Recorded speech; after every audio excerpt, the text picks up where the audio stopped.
Fani Willis is in that hot seat. And I was sitting here and I was gonna watch the whole thing by myself. I was like, you know what?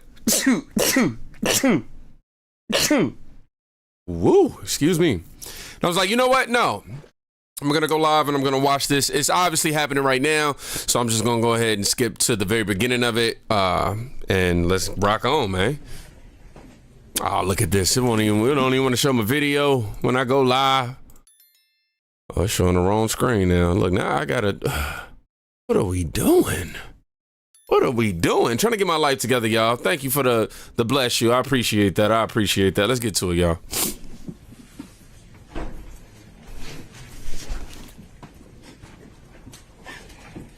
What's up, Greg? Do you swear me, Your Honor?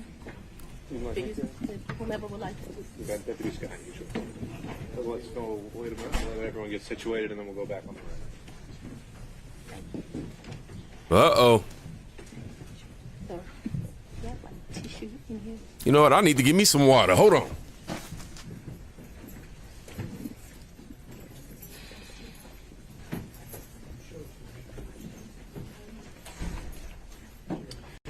All right, we are back on the record. Deputy Scott, if you could swear in our next witness.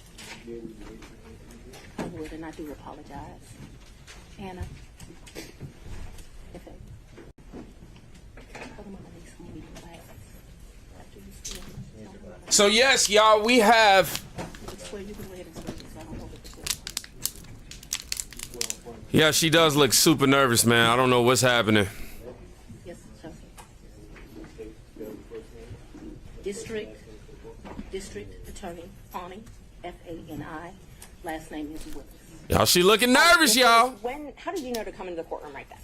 Because there were people I was pacing in my office. Okay. And I heard someone yell, his testimony is done. It only made sense to me that I would be your next witness. And I've been very anxious to have this conversation with you today. So I ran to the courtroom. So as soon as you heard that Mr. Wade was done testifying, that's when you just assumed you would be the next witness? It only makes sense.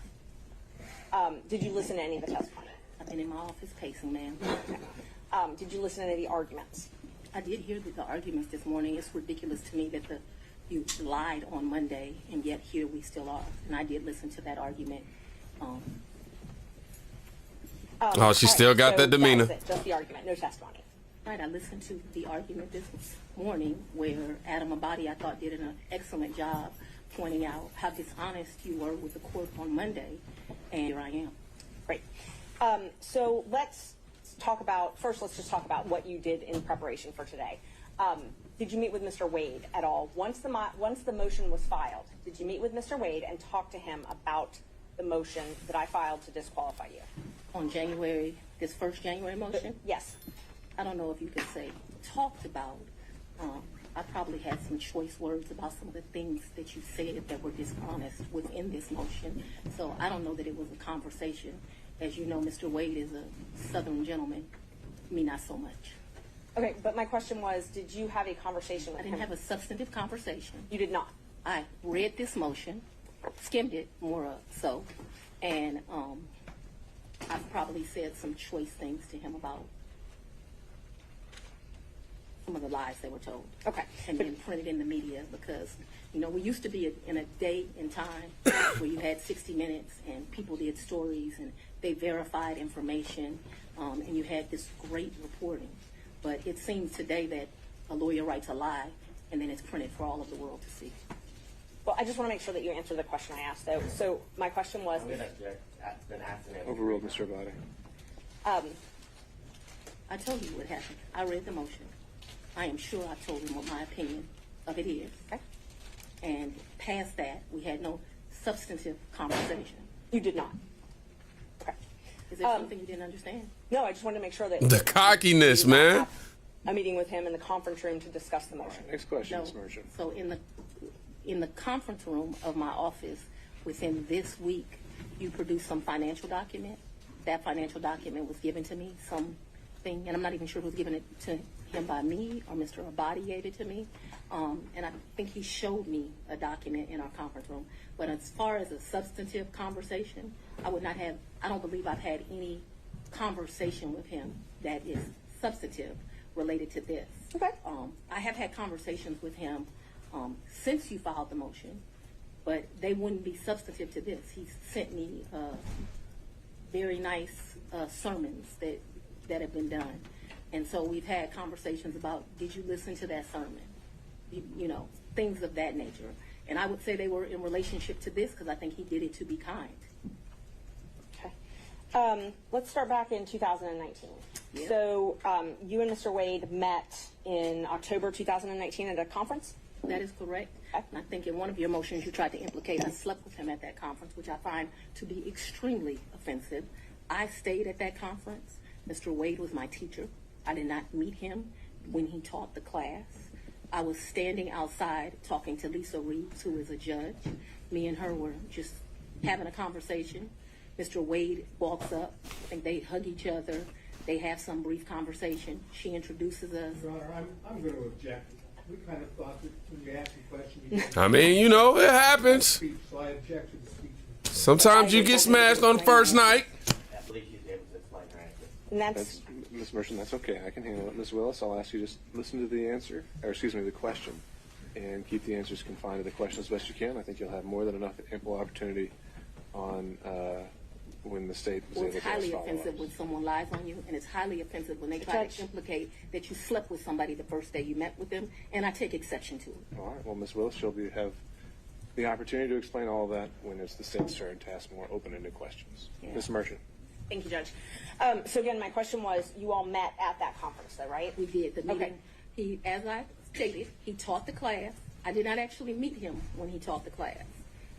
I walked out of the class, and I'm not sure if it was that exact class or we had went to lunch, but we were standing in the vestibule, like outside of the class. Me and Judge Reeves were having a conversation. She had worked at a law firm I worked at back in 1996. We're getting way afar. I mean, I don't mind her explaining her answers, but I literally just asked if they met at that She's conference. explaining how she met Mr. Wade, which was exactly the question asked by Ms. Merchant. It was- These answers are more than appropriate. Ms. Merchant, if you want more concise answers, perhaps you could lead the witness. I will. Thank you, Judge. Isn't it true that you met Mr. Wade October 2019 at the judges' He conference? hasn't gotten to the point where Ms. Willis should be treated hostile in this situation. I think we And have I'm very Mr. much want to be here, so I'm not a hostile witness. I very much want to be. Willis would be an adverse witness. Your interests are opposed to Ms. Merchant's. Thank you. Merchant's interests are contrary to democracy, Your Honor, not to mine. Judge, I would just ask that We we... can keep things moving. Ms. Merchant, Thank you. next question, Thank you. please. She just can't answer. Okay. So we've confirmed when you met. After that, isn't it true? No, I need to explain this, and I think I get to explain my answers. When I met him, Judge Reeves introduced us. He handed me his business card. I'm unsure if I handed him my business card, but we exchanged information. He said, if you ever need any help, give me a call. And he walked to the parking lot. So after that, you started dating shortly thereafter, correct? That's a lie. That's one of your lies. Okay. Do you know Robin Yurdy? I know her as Robin Bryant. I knew her. So Robin did not go to my college. She went to the college of, I went to Howard University. She went to Morgan State. Now, real quick, Robin is the woman who came out recently and said that she was able to establish that Fani Willis and Nathan Wade had a relationship prior, well, starting back, all the way as far back as 2019, as opposed to 2022 when they said they initiated, or 2021. I don't, it's too much at this point. In college, we hung out a bit, not much because she was in Baltimore and I was in Washington, D.C., but we hung out a bit. After college, I lost contact with her. I probably didn't see Robin again until maybe 7 or 8 years ago, a chance meeting here in Atlanta, but we did not have a consistent relationship from when I left college and came to Emory Law School here in Atlanta. But 8 to 10 years ago, just by happenstance, I ran into her. So she was in Atlanta. you have been friends with Robin for 30-something years. Did you hear my answer, madam? Yes, and I'm asking if you've been friends with her for 30-something years. I've known her for 30-something years. We certainly hung out and partied together in college. She was from the D.C. area. She would come home, we'd party together. Wasn't close, but she was certainly in the girlfriends that partied together. And then, like I said, I ran into her about 10 years ago in Atlanta, Georgia. But we didn't talk throughout that time period. I didn't see her. I didn't even know where she was. When I ran into her, I was surprised she was in Atlanta. And so, yes, I have known her probably since 1990, 1991, but we have not maintained a consistent relationship that whole time. For the last 10 years or 5, whatever you'd like to classify it as, have you been friends with her? I have not spoken to Robin in over a year. I certainly do not consider her a friend now. I think that I bet. You know, there's a saying, no good deed goes unpunished, and I think that she betrayed our friendship. So let's narrow it down, the timeline now. So my questions are going to be from the time period of 2019 until... Wait. How'd she betray a friendship if she wasn't really actually contradiction there. She no longer was employed for you, the last time you all talked. So all of my next questions are just focused on that time frame, okay? Yes, ma'am. Up until she left your office. Yes, ma'am. During 2019, you all were friends, correct? Yes, we knew each other in 2019. During 2020, you all were friends, correct? We were friends during that time period. During 2021, you all were friends, correct? Yes. Okay. And such good friends that when you needed a place to stay, you asked her if you could take over her lease. That's a lie. You did That's not not move the- into her apartment? I or her did, but condo? that's not the way you characterize it is wrong. I asked if you could take over her lease. I did not ask if I could take over her lease. Did you move into her apartment? I moved into her condo in April of 21. The circumstances around that were that Robin met her husband. They wanted to move into another and separate place. She wanted to get rid of her condo. My father was living with me at the house. Because of this case and because of my stance on gangs, my life was being threatened regularly. My father urged me to leave our home. At the same time, as luck would have it, Robin wanted to give up her lease because she wanted to move in with this new man she met, who eventually became her husband. And so, as life circumstances worked, my dad was begging me to leave the house. He was afraid for me, afraid for his grandchildren. She wanted someone to take over her lease so that she didn't, have to pay a fee or get abandoned. And so, I don't remember when, but probably March or April of 21, I moved in and take over her lease. And did you pay her or did you pay the leasing agent? No, I don't even know who the leasing agent was. I paid her. You paid her. Did you pay her cash or did you use a card? There were some times that I would give her cash, but mostly I paid her via Cash App. That would be the most convenient thing. So I would not only give her her rent, but then like when the utilities would come in, whatever the utility was, she might be like, I need $70, I need $100, whatever it was. And we never had a problem with money. Whatever she told me it was, I never asked to see a bill. I never questioned her. Oh, you just got it like that. We know. Hey, we know you got it like that. Cash App. Oh, the vast majority was Cash App. I don't know what percentage. I'm not going to guess that. But the vast majority was Cash App. But there would be times she would say, this bill came in at $70. Here goes $70. Did you have a monthly rent amount that you paid her? I can't remember. It was $1,400, $1,500. I can't remember what it was. And it would vary, which I don't understand to this day. But like I said, I never questioned her. When did you Whatever move out? she said it was, that's what I paid. What? You ain't question that? February, either late January or early February of 22. 22. Yes, February ma'am. 2022, is that what you said? January, February of Yeah. 22. I believe it is January, but I paid her half the rent of February of 22 is what I remember. And So it was- I was offering to pay the whole rent, even though I didn't live there. I didn't think it was right. And I ended up just paying her half the rent. So that's after you moved out. You said you ma'am. paid her half of that. Okay. How many of y'all And, believe her? The time that you said you had to move out of your house because you were scared, did your dad stay there at your house? My father was concerned. Yes, we were both concerned. Okay. But he remained there. My father's 80 years old. He would have been 79. Just answer The the. death of COVID. You have to go back to when this was. My father's an older man.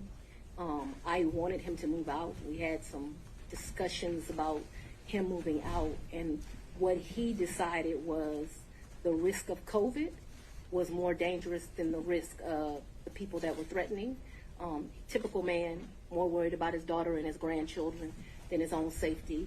You'll get to meet him, and you'll understand he doesn't scare too easily. So his grandkids were living at the house as well at that time? Well, I don't know how old your children are, but when you have adult children, they leave and they come back. They leave and they come back. So there have been periods of time that they're there. They come, they do whatever they want to do. Children do what children do. As long as their mother has a house, they'll come to it. Unfortunately, now the threats because of this case have gotten so extreme. I just pay a mortgage and no one lives there. And that's what I was going to ask you. So when you moved out in, I think you said April 2021, you left your dad and your 2 kids at the house? My dad and my 2 kids were not at the house. No. They were not. Okay, so they didn't still live at your house. My youngest daughter certainly did not live there. Okay. My oldest daughter would come back and forth. I can't say month for month when she was there or when she was not there.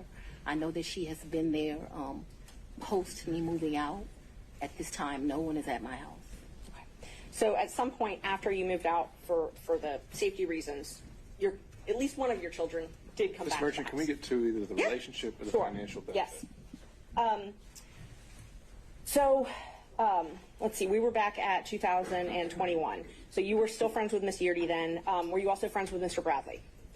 I've never been friends with Mr. Bradley. You've never been friends with Mr. Bradley? No, I don't consider us to be friends. I don't dislike Mr. Bradley, but I don't consider us to be friends. Is he someone that you would have in your phone? And Gaslighting. I might have text messaged him. Okay. Would you text message him and Mr. Wade on the same conversations? I don't recall doing that, but if it happened, it was. Somebody said, did Kamala teach her how to make word salads? Surprised me. Okay, so that wouldn't surprise you, the 3 of you. Okay. How frequently would you think that the 3 of you would have texted? Not very. I wouldn't think very often, but you're asking me to recall. I don't even know what time period you're asking me to recall, but I'm not going to speak to that because I just really don't know the end. I don't want to speculate as to how often that would happen. But it's not out of my practice to text 2 people on one text message. So if you told me that happened and showed it to me, it wouldn't surprise me, although I have no recollection of it. But there would be some record of it in your phone, or the phone records would have some record of those texts. Perhaps. Oh, she giving that real Nathan Wade vibe right here, right? Talk about, you said that sometimes you paid Miss Yeardy cash. I don't When think you I- went, I'm sorry. when you went on vacation with Mr. Wade, let's just go one by one. Let's start with the first one. What's the first time you went on vacation with Mr. Wade? I think the first time we went on vacation was around April of 22, and a vacation is a stretch, but I'm trying to be comprehensive.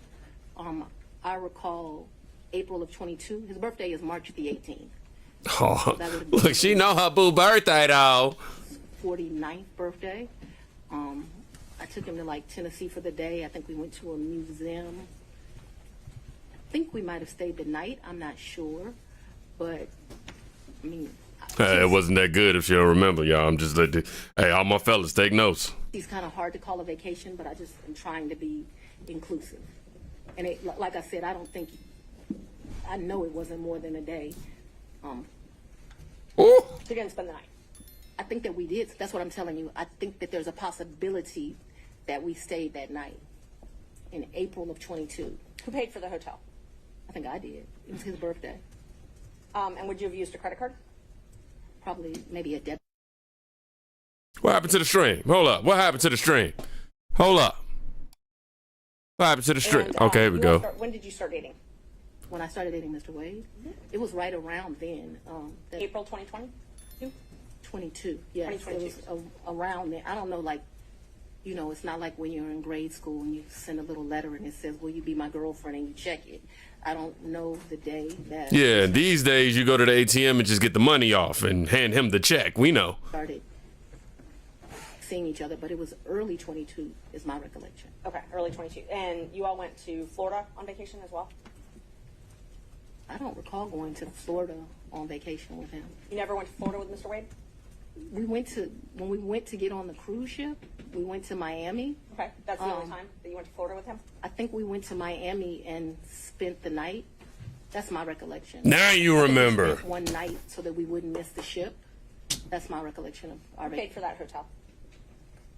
In Miami? I don't remember that. And how'd you get to Miami? We would have flown.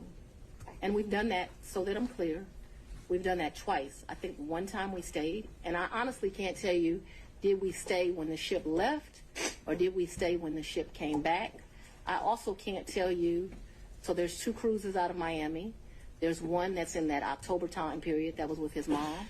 And then there was another that was a New Year's Eve trip. I know I paid for the New Year's Eve trip because the tickets were $697 each. And I thought this is ridiculous that the tickets are $700 to go to Miami. But when you travel during New Year's Eve, you know, they get you. So let's just back up and talk about the first time that you went to Florida with Mr. Wade. That was the time that you said you stayed in Miami at the hotel the first night? That's the time I told you I am not sure. So I'm not sure of 2 things. So I want to make sure that my testimony is clear. I'm not sure if we stayed in Miami on the October trip. I'm not sure if we stayed in Miami on the December trip. I just can't remember that. And I also don't remember, so that the record is clear, I don't remember if the necessity was as we got on the ship or we got off the ship. But I do remember there was a night spent in Miami because either whatever. I don't remember. But I think that there was a night spent in Miami. That cruise is the one that you took in October, right? Ma'am, if you have something to refresh my recollection, I'm intentionally trying to not be difficult with you, but I don't want to make up something. Right. I know that on one of those 2 trips, we stayed in Miami. I am not sure right now. You're asking me about. Oh, I'm sorry, you misunderstood. I was not asking you which night you stayed in Miami. I'm asking if you took a cruise in October 2022 with Mr. Wade. Yes, and his mom. And his mother. That's what I was asking. Yes. Is that the first time you met his mother? Yes. It was on that cruise, and that was Royal Caribbean, I believe? I honestly don't remember what ship. I know we've taken 2 cruises. I don't know what the ships were. But he paid for the flight and the cruise on Royal Caribbean that time. I don't remember. So yes, he paid. He is the original one that does it. He has something called, Mr. Wade is a world traveler. I'm not as versed as him. He's been to 6 of the 7 continents. And so he has both a personal travel agent and he also has a cruise travel agent. I don't know anything about either of those kind of travel agents. So he is the one that would book the travel, but we need to be clear when we're talking about just because he booked it doesn't mean, like, I don't consider him having taken me anyplace. Let me just be honest. The only point that's ever taken somebody someplace is for his 50th birthday. I consider that I took him to Belize. And I took him to Belize because, I don't want to discuss his personal business. Tell you what, ain't nobody taking you serious. But I'm happy Mr. Wade is still here with us. And I did 50 big. Very big. So still on that October Royal Caribbean cruise, even though he had a travel agent. I'm sorry? If you do me a favor, I don't know what cruise ship, what time. So if you'll help me and say October cruise with Mama or the New Year's Eve trip with his sisters, I'll be able to, we can communicate. I just don't know what ship. October cruise with Mama. That's what I'm talking about. Yeah. He paid for the cruise and the flights for that trip. So he called his cruise agent and he booked that through them because he has a cruise agent. Right. He also has a regular agent. I don't know the cruise agent's name. So I wasn't asking about his travel agent. I was just asking but if I'm he trying paid to, for those. He did not, though. Okay. Because the reason I consider that he did not is I gave him his money back. And I was about to ask that. But initially, he paid for them. Yeah, he called his cruise agent. Like, I think they have his card on record. They do whatever. Okay. So initially, he paid for the cruise and the flight to Miami and the Royal Caribbean cruise. And my understanding of that October cruise is like it was a package the lady did for him. Okay. Come on, Fanny. And all that. I'm just trying to confirm he paid for the flight and the cruise in October. And I think that when you say things that way, I want this record to be Initially. abundantly clear that he calls his travel agent, he calls his cruise agent. They do whatever he tells them. He's like on a first name basis with these people. I mean, at this point, you're looking more like his travel agent than anybody. Like, seriously. You're you're literally funding it. They do it. And don't he remember. tells me how much it is, and I give him the money back. I don't, just like you're asking me about the money with Robin, I don't do my friends like that. So, then you're going to get $1,000. Whatever it is, I didn't ever make him produce receipts to me. Whatever he told me it was, I gave him his money back. Isn't it true that he paid for the cruise and the flight on his credit card? I'm not asking about reimbursement or after. He used his credit card to buy the cruise and buy the flight. correct? I have no idea how he paid for it, Okay. if it's a credit card, if it's a debit card, but certainly he called his cruise agent. You know, like how many people have a cruise agent? He calls his cruise agent, tells them where they want to go. They tell him what's booked. And you have to remember, he paid for, that initial was me, him, and his mother. Smash the like button. And then after that cruise, you all flew to Aruba and spent a couple days in a hotel there, correct? Right, and his mother was not happy He that we left her initially behind. paid for that. He initially paid for that. For Aruba, yes, ma'am. So let's talk about both of those. I know he initially paid for it. Did you pay him back? For the cruise and for Aruba, yeah, I gave him his money before we ever went on that trip. You gave him cash before you ever went on the trip? Mm-hmm. Okay. And so when you got cash to pay him back on these trips, would you go to the ATM? No, lady. You would not go to the ATM. No. Okay. So Fulton County pays you direct deposit, I assume? Yes, Fulton Okay. County and the state of Georgia both pay me direct deposits. Okay. So the cash that you would pay him, you wouldn't get it out of the bank. I have money in my house. You have money in your house. So it was just money that was there. Why would you say that? When you meet my father, he was going to tell you as a woman, you should always have, which I don't have, so let's don't tell him that. You should have at least 6 months in cash at your house at all times. Now, I don't know why this old black man feels like that, but he does. When we were growing up, my daddy had 3 safes in the house.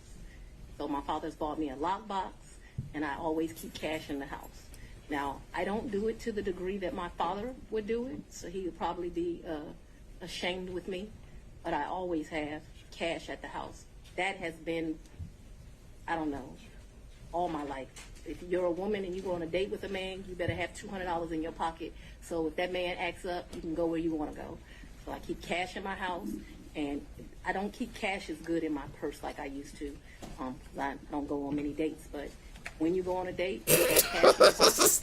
So my question was, You just date him. where did that cash originally come from? If it didn't come out of the bank. Cash is fungible. We've had cash for years in my house. So for me to tell you the source of when it comes from, when you go to Publix and you buy something, you get $50, you throw it in there. It's been my whole life. When I took out a large amount of money on my first campaign, I kept some of the cash of that. Like, to tell you I just have cash in my house, I don't have as much today as I would normally have, but I'm building back up now. So you just put money in. It's a very good practice. I would advise it to all women. So you can't identify when you came into this cash or where the cash came from. I didn't say I couldn't identify it. No, nobody gives me anything. I am sure that the source of the money is always the work. sweat, Biden and did. tears of me. What you asked me for is, when did the money go in there? What I am trying to tell you is, so I got divorced in 2005 from my husband. No. It's important. You said, where did the money come from? And I need to tell you where the money came from. And so for many, many years, I have kept money in my house. That money in my worst days has probably only been $500 or $1,000.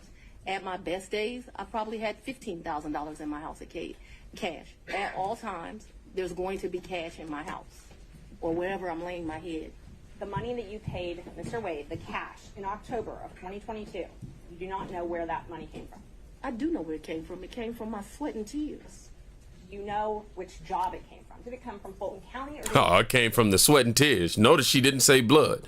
Sweat and tears. It came from, what are you talking about? So it could have come from a private job, because before I was DA, I was in private practice. So I earned money during that time period. That's probably in there. You don't know It could have, what do you mean I don't know where it came from? I I absolutely understand the situation. We can move on. Okay, thanks. Same with Aruba. You don't know where that cash came from either, right? Ma'am, you are mischaracterizing my testimony greatly. I'm not going to allow you to mischaracterize my testimony. I know that I keep money in my house.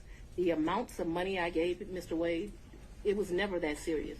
I don't think I've ever handed him more than $2,500 in a reimbursement.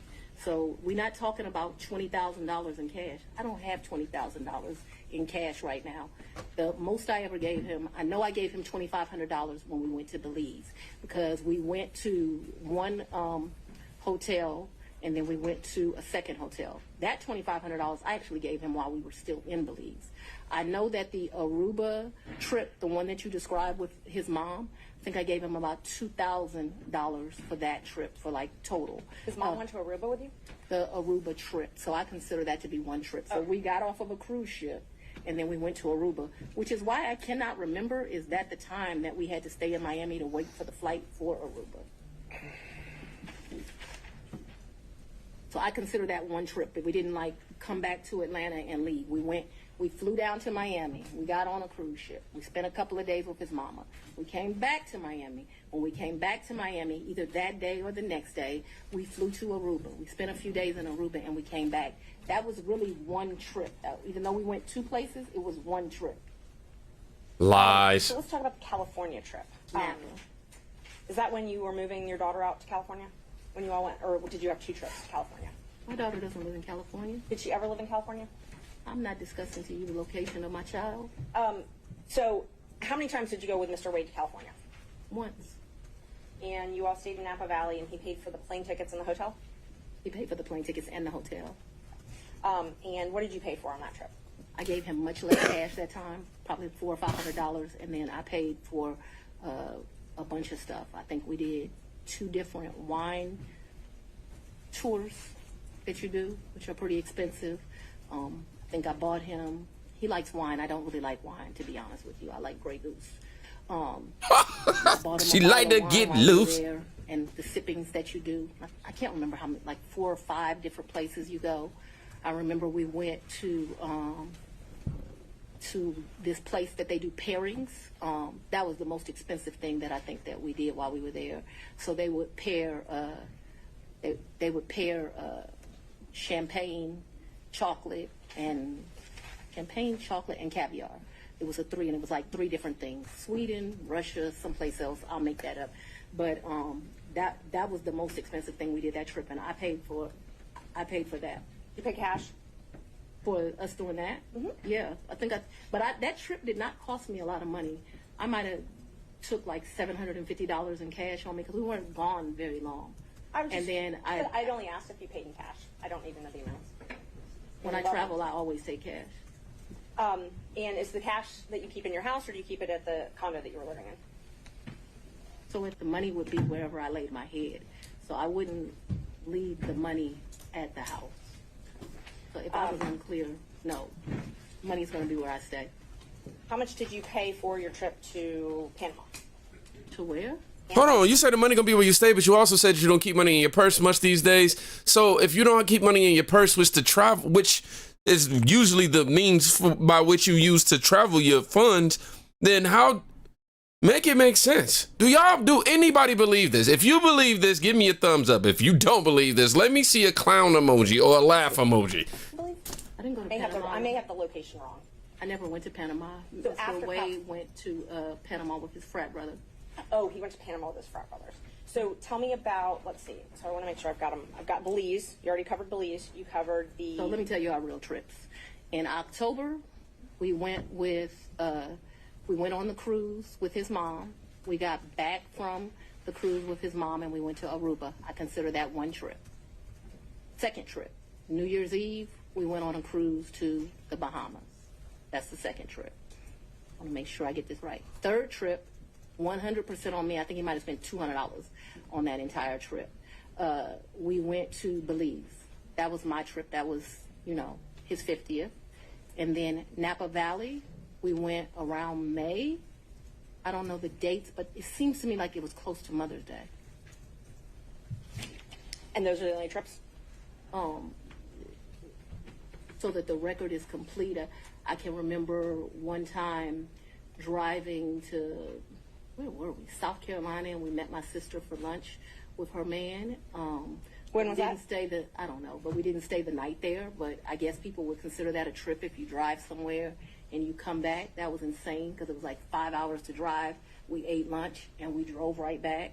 I can remember driving to some little town in Georgia. I don't even know where I was. I had never been there before or after. There's some boat you can get on over to, and there's like a slave thing, if that gives anyone any reference. We didn't do that. I remember doing that. I remember driving one time to Charlotte. We had lunch with one of my very close girlfriends. And again, we drove to Charlotte, met my girlfriend for lunch, and drove right back. So that's a trip. We didn't stay the night there, but I just want to be complete in my testimony. We drove someplace, had lunch, drove back. I don't remember another driving someplace distant for lunch and coming back to Charlotte to see a girlfriend, to meet my sister in South Carolina.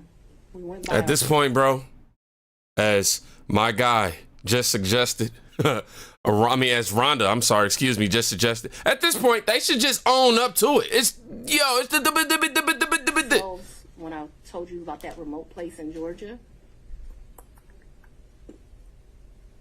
We could have driven someplace else and had lunch and came back, but that's all that comes to my recollection right now.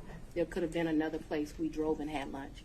My security team was very clear to me. I'm not to be out and about in Atlanta without them. And so for me to do something just very normal that a normal person would get to do, if they weren't prosecuting this case, I got to drive 4 hours to do it.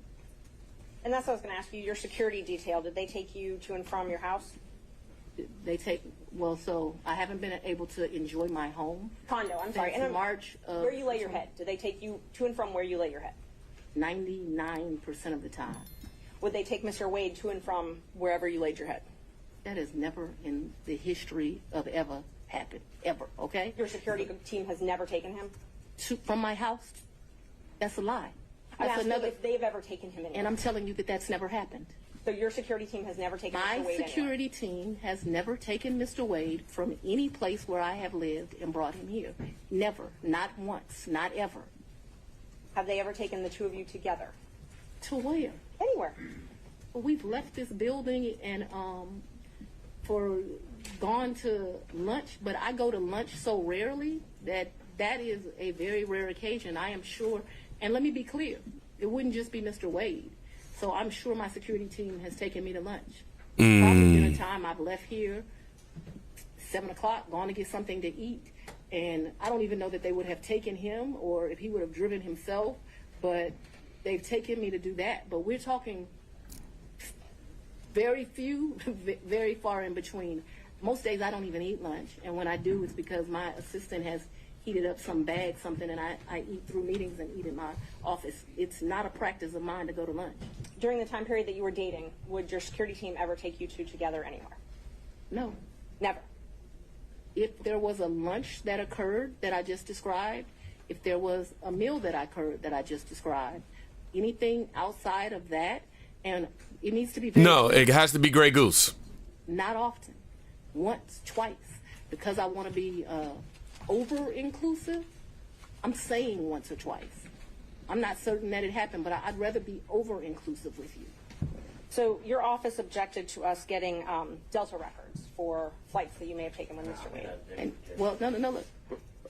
I object to you getting records. You've been intrusive into people's personal lives. You're confused. You think I'm on trial. These people are on trial for trying to steal an election in 2020. I'm not on trial, no matter how hard you try to put me on trial. So my question was, do you have any I problem? object to getting any personal records of mine. We're not dealing with privilege through a witness. And I'm not, no, I'm not dealing with privilege. What we had offered to put them in camera for the court to review, and I just want to know if she has any That's not problem. something you deal with a witness. What you talking about, Fanny? Smash that like button, y'all. Thank y'all for showing up. Okay, you have to file as part of your job something called an income and financial disclosure report, correct? That's correct. And you filed your first one, so you filed 2 to date, is that right? Is it 2 or 3? I probably would have filed 21, 22, and maybe I haven't filed 23 yet, because isn't it due like June of the next year? April, I believe. So you filed, let's see, you filed your first one, it looks like April 15th, 2022, and your second one, April 17th, 2023. Does that sound familiar? I don't remember the dates, but you're an officer of the court. I'm going to hope you're telling the truth now. May I approach the witness? You may. Thank you. I already gave the state a copy. Exhibits 20 and 21, if you take a look at those. They're part of the certified records. Can somebody bring me some? Yeah. Guys are getting a little old. Oh, I ain't gonna lie. That's probably the truth. I mean, the one true thing you said right there. as a four-eyed man myself. Okay, Yes, so ma'am. those are the ones that you filed. This looks like me for sure. Yes, ma'am. Yes, ma'am. Judge, we'd move to admit 20 and 21. I think you need to delineate which ones. Which 20 one's which. is 2021, so it accounts for the time period, Your Honor, January the 1st, 21 through December the 31st, 2021. That is Defendant's Exhibit 20. Defendant's Exhibit 2021, it accounts for the time period, January the 1st, 2022 through December the 1st of 2022. All right. Any objection to exhibits 20 and 21 Nope. Sorry. from other counsel? Admitted without objection. Yeah. When did your personal relationship with Mr. Wade end? Our personal relationship ended in this year. So let's be very clear so that we don't mix words. Notice every time she's saying, let's be clear. Mr. Wade is my friend right now. Mr. Wade, I would say, has been my friend since 2020. I think he started out as like a mentor and a professional colleague. He became my friend and somebody that I really respected.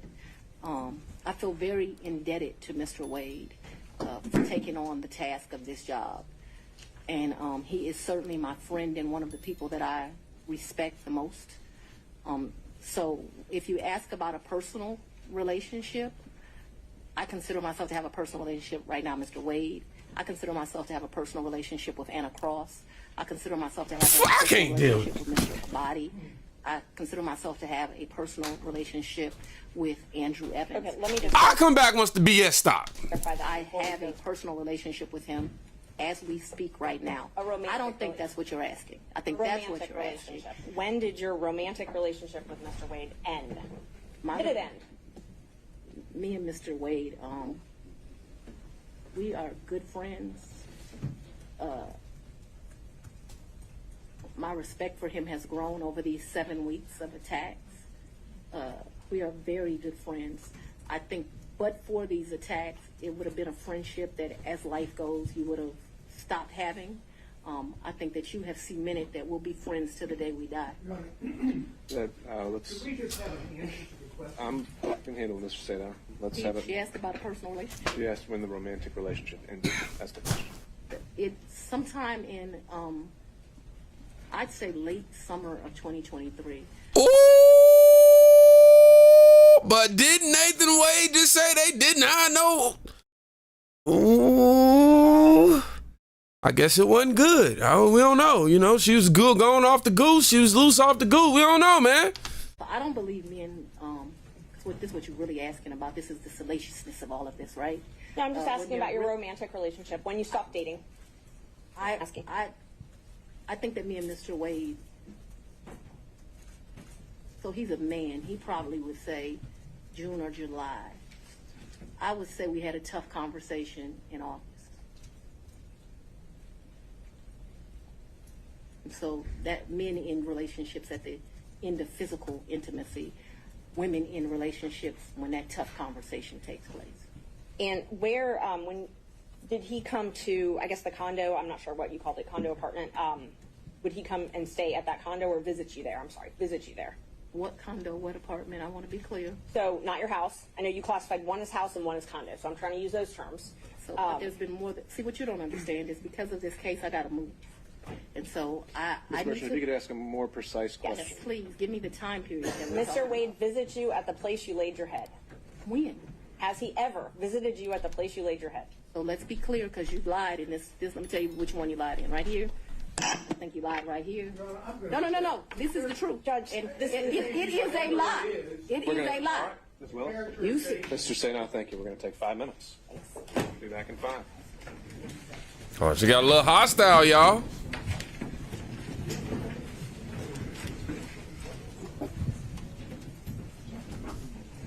May I go to the bathroom?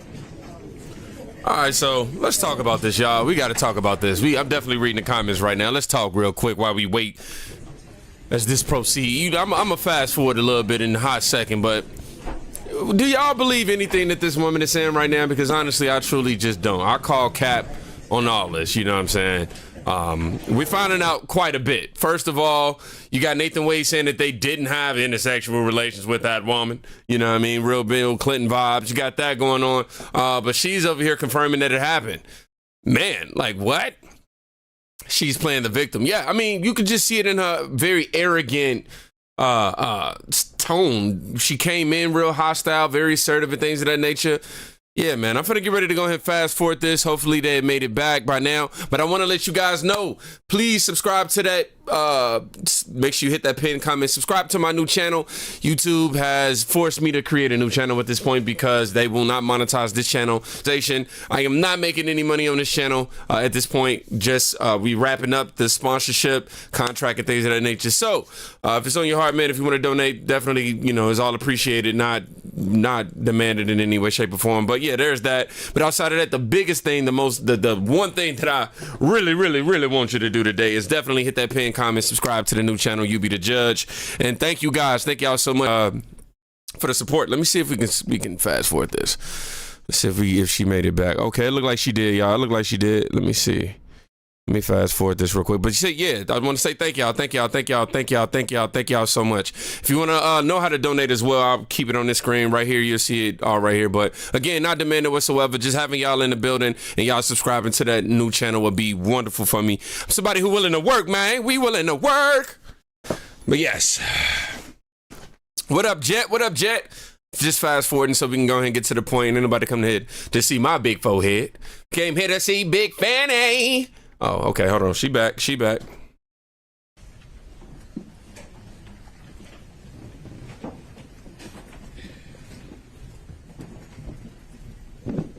Fast forward a little bit more.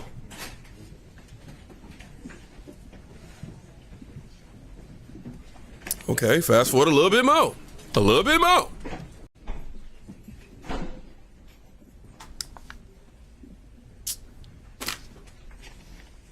A little bit more. A little bit more. Oh, wow, man. Thank y'all for smashing that like button. Touched her in the big fat fanny and killed her. I can't even say it. Come on, can we get to the questions? Why are we just hearing breathing? All I hear is breathing and unfiltered dust particles. This being a room mostly full of lawyers who have spent their lives in and out of a courtroom. We all know what professionalism looks like, what decorum looks like, and devoting ourselves to the rule of law and proper advocacy. I would urge everyone to keep those principles in mind, starting with the fact that we won't talk over each other. And from there, we'll get through this. Ms. Merchant. Thank you, Judge. How often did Mr. Wade visit you at a place where you were living between 2019 and 2021? So you want to start with the lie that he lived with me in South Fulton in 2019, a home he's never been to?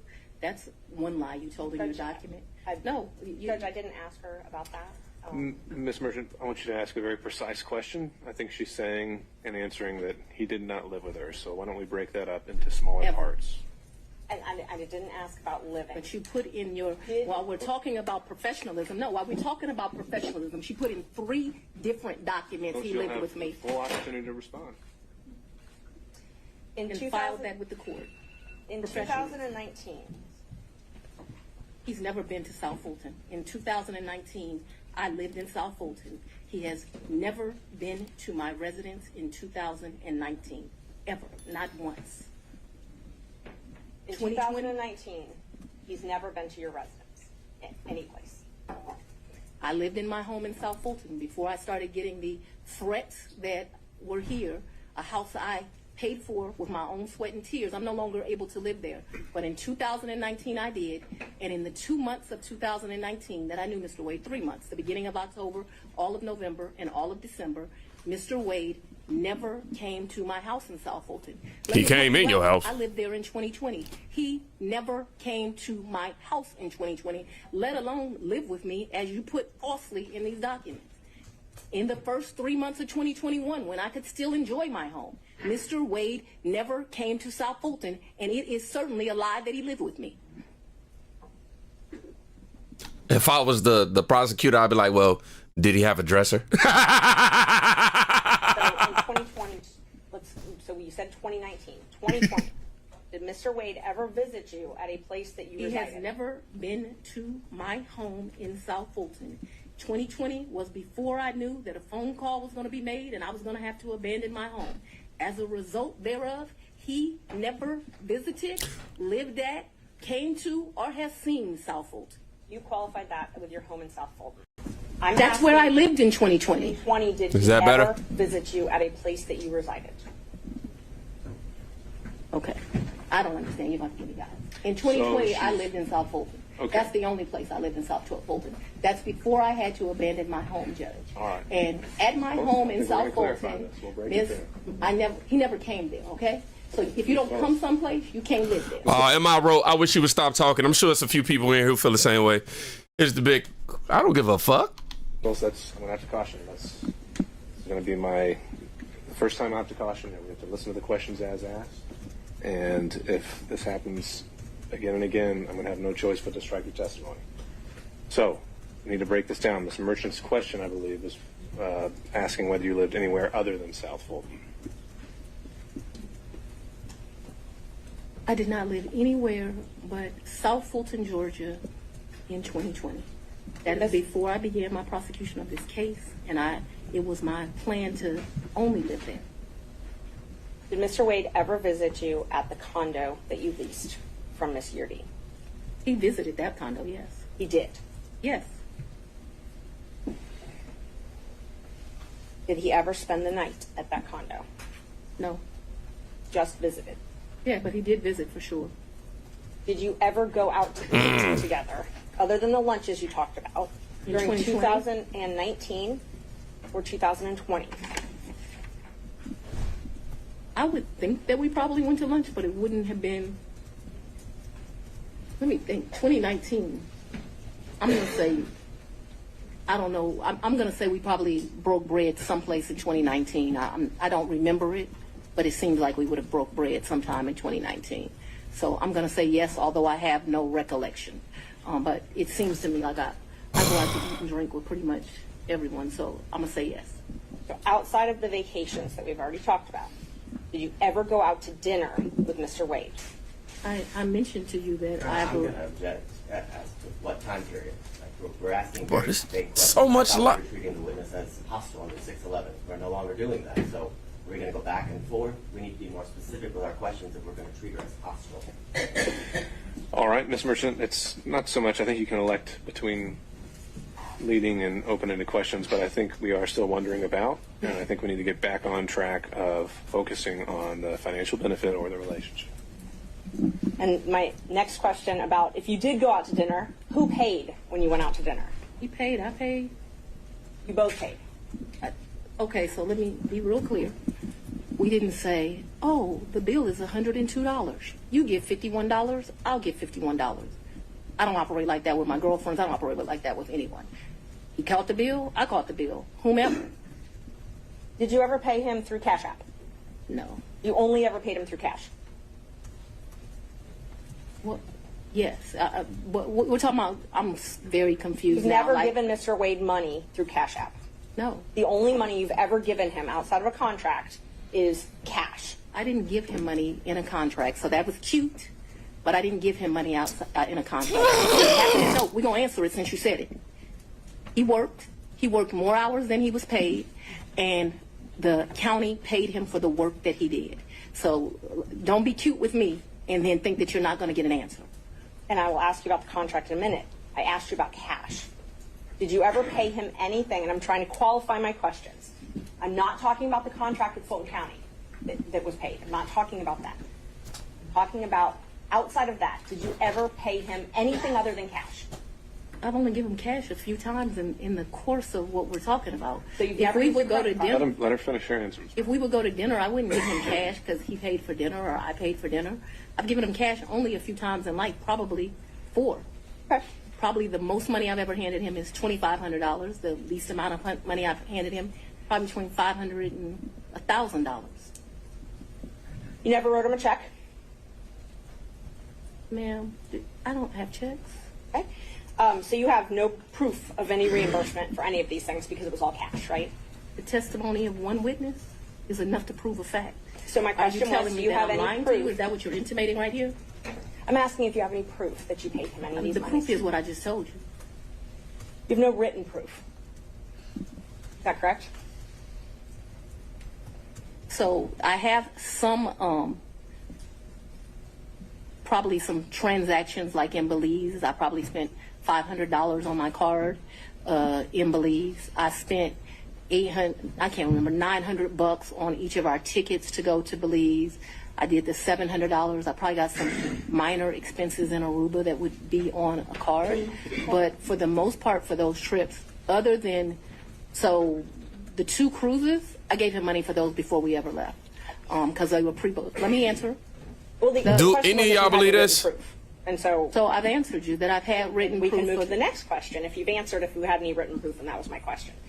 I want to make sure that we're clear that for the 2 cruises, Judge, and that's I the asked if cruise she gave plus him written Aruba. proof. We're not going to talk over each other.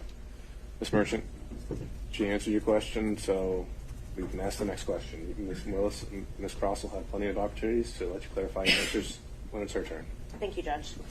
Knowing your role as district attorney, you know that public funds are scrutinized and money is scrutinized and things like that. You And understand. I'm sorry, go You ahead. understand you're under a microscope. You have reporting requirements, all of those types of things. You have no record other than your testimony of the money that you've given Mr. Wade. You've already asked that question. Let's keep going. When you took office, you had a tax lien of $4,600. Did you pay that with cash when you made that tax lien whole? I probably paid through however you pay. Okay. So, but you were saying that you had amounts of cash. You still had that lien in 2022 when you were dating Wade and going on these trips. So the cash that you gave him, that could have been used to pay this tax lien off?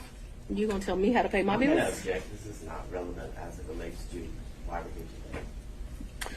Ms. Merchant, are you trying to establish that she was insolvent in some way? Smash that like button. I definitely was trying to establish that she did not have these mass amounts of cash that she's talking about, yes. All right. Re-ask the question. You had a tax lien in 2022, $4,600. Did you say I did? And you did not use this cash that you had to reimburse Mr. Wade to pay that off, correct? No. Okay. I went shopping too and I didn't pay it off. And you talked about, you gave a lot of interviews to some authors in the book called Fani Willis, right? I would not characterize it as a lot. I probably have spoken to them No, I'm gonna 2 or object. 3 No, times. My question is relevant as to I think it's already come up that finances are discussed in the book. I'll overrule that. Thank you. Ms. Wilson, you can continue your answer. what came up with Mr. Wade as it relates to hearsay statements that he was asked about in relation to what Ms. Willis may or may not have said in relation to an author. So it's not relevant to the testimony that's occurring at this time. I think Ms. Merchant has said that inside the book she also makes a statement as to her own finances, and that's at issue. So you gave interviews to the authors of this book, correct? Once or twice. Okay. And 3 times just to be comprehensive. I don't know if it was 3 times, 2 or 3 times, I think. you were quoted in the book, and I will give you a chance to say if this is a misquote. You were quoted, when they asked you about if you wanted to run for office for DA, you were quoted, "I really don't want to be financially effed up again." Do you remember saying that? So what that refers to, so that My question first is if you remember saying that. I remember saying something similar to that, but I would like to be able to explain what that's in fine. reference to. That's not in reference to anything else. It was a huge sacrifice to be district attorney in Fulton County. Huge. I Right. was doing just fine. I had a municipal court judgeship that was paying me $100,000 a year, and like you got to show up twice a week. Easiest thing I've ever done in life. I also had private clients that were paying me to represent them, so I was able to have a law practice and that. Raising 2 daughters by myself, there were times in life where things were hard, and so I was telling people, I don't really run for DA. I don't want to run for DA. I'm in a good position right now. I got this easy job that I enjoy, being the chief judge of the city of South Fulton. I'm making money at the law firm, and I'm not sure that I want to make this sacrifice. And why does it always have to be me? Eventually, I prayed. I think that I was the appropriate person. I think that I did that. So when you're referring to that, what I'm saying is, why should I make a sacrifice again? And what I was not talking about is being district attorney. Once you get elected district attorney, you're in a fine financial position. I make over $200,000 a year. What I was talking about is I ran for judge. When I ran for judge, I took $50,000 of my personal money out of my retirement, and that money ended up being lost. And I know when you bet on yourself, you're going to have to bet money on yourself. And so what I was talking about was not wanting to go through the personal financial expense of running for office. By no means did I think that I was going to be financially in a bad position once I won. Let's talk about what I was up against, because it's important to understand that comment. I had a district attorney who had been here for 24 years. And Judge, People, no, it's very relevant as to what my mindset was about this. So I'm trying to answer your question. So what I was saying is Tailored solely to finance. right, but it is about my finances. It's about If I didn't, nobody put me in this seat. So I had already run for office once. I had spent $50,000 of my own money running, and it was vamoose, nothing. And so when I'm talking to those offers, I'm talking about the contemplation of the sacrifice of the run, not the sacrifice of once you become DA. The odds were against me. I was likely going to lose the election based on who I was running against. So that needs to be in the appropriate context. Isn't it true that the authors also wrote, and you can dispute this if you'd like, that you were broke after that race? The 2018 race. Yes. Yeah, that was a hard race. I wasn't broke like I didn't have any. So broke is relative to depending where you are, but that hurt to lose that $50,000. So I'm sure my mental mindset was like, I just gave $50,000 away. Right. So they characterized it from their conversations with you that you were broke, you had poured your own money into the campaign, and you weren't able to pay your own bills because of your clients couldn't pay their bills to you, and you had a paltry array of family and asset forfeiture cases. It says you were trying to make it month to month. Is that an accurate depiction of your financial situation at that point? I would want to read that, but I don't remember clients not being able to pay their bills. Or May I approach, Judge? you can't. You may. Page 13. I have not read this book. Yeah, she definitely did steal taxpayer money for sure.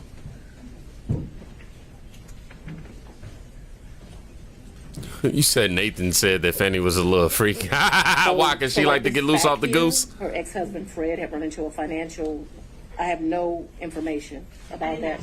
I just asked about if what they represent from their interviews with you, that you were broke and that you had clients that weren't able to pay their bills. Can you show me where that is? Because this is where you put the tab, so that's where I read. Broke, couldn't pay their bills. Yeah, I'm sure I characterized myself as broke as leaving that $50,000. I don't know that I had her nascent law practice at paltry rep.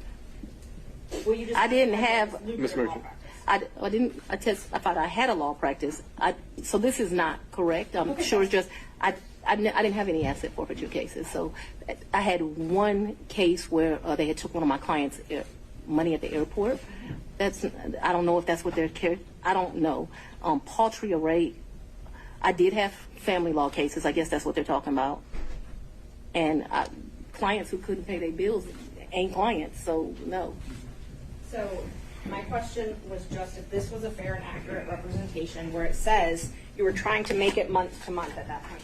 No, I don't think that is actually a fair and accurate representation, but I am certain that after the 2018 election, I'm still not really happy about having given up that $50,000. You know when you paid your tax lien? Come on, you got it back. You don't? Via White You know if House. you paid it? I know I've paid some taxes. I don't know. I don't want to speculate. Did you tell anyone at Fulton County Board of County Commissioners about your relationship with Mr. Wade? No. Did you disclose your relationship to anybody at Fulton County?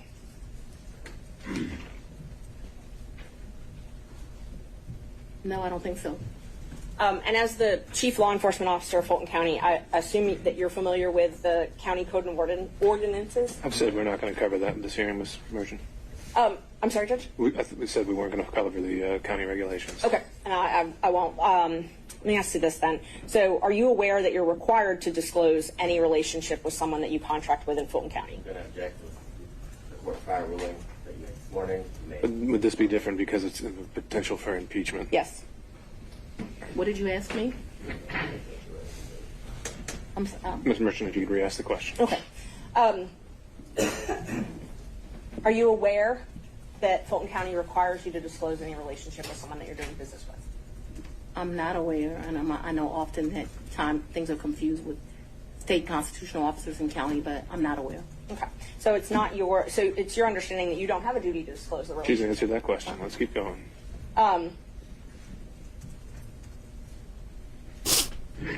Did you keep track of this cash that you paid him at all? What are you talking? I don't understand. Did you keep track? Did you keep a ledger? Did you keep track of it? So I've only given him cash, as I mentioned, 3 or 4 times. There's no ledger. This is friends handing money off to each other. So the answer is no, you didn't keep I think track. you've already asked whether there was any written proof whatsoever, and she's Yes. answered that. Okay. So we've covered this. Let's move on.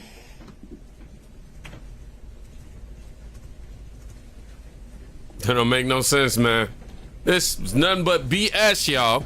Who are you referring to when you suggested that Mr. Roman's motion to disqualify was racially motivated? We already said we're not talking about the forensic misconduct that's been alleged. And, okay. And just so the record is clear, I don't believe I said that his motion was racially motivated, so I don't want that to stay there. I've never said his motion was racially motivated, so that should not be Ms. true. I if think she it would wrote be that. best if we don't need to go down that road. We're going to save that for argument. Amen. You once said that you would not engage with a personal relationship with anyone that worked for Fulton County. Is that correct? An employee? Anyone that worked for Fulton County. I think I said an employee. Okay. So that's the qualification you give an employee. You wouldn't. I think that's the statement that I made, so if you want to quote me accurately.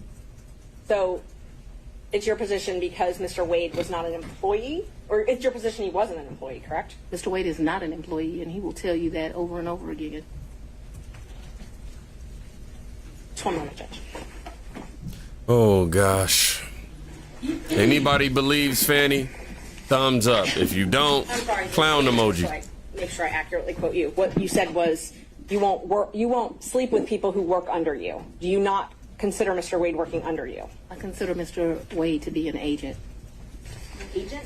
Yeah, All right. an appointee is what I really think of him as. Your point, whatever merit it has, Ms. Merchant, is on the record.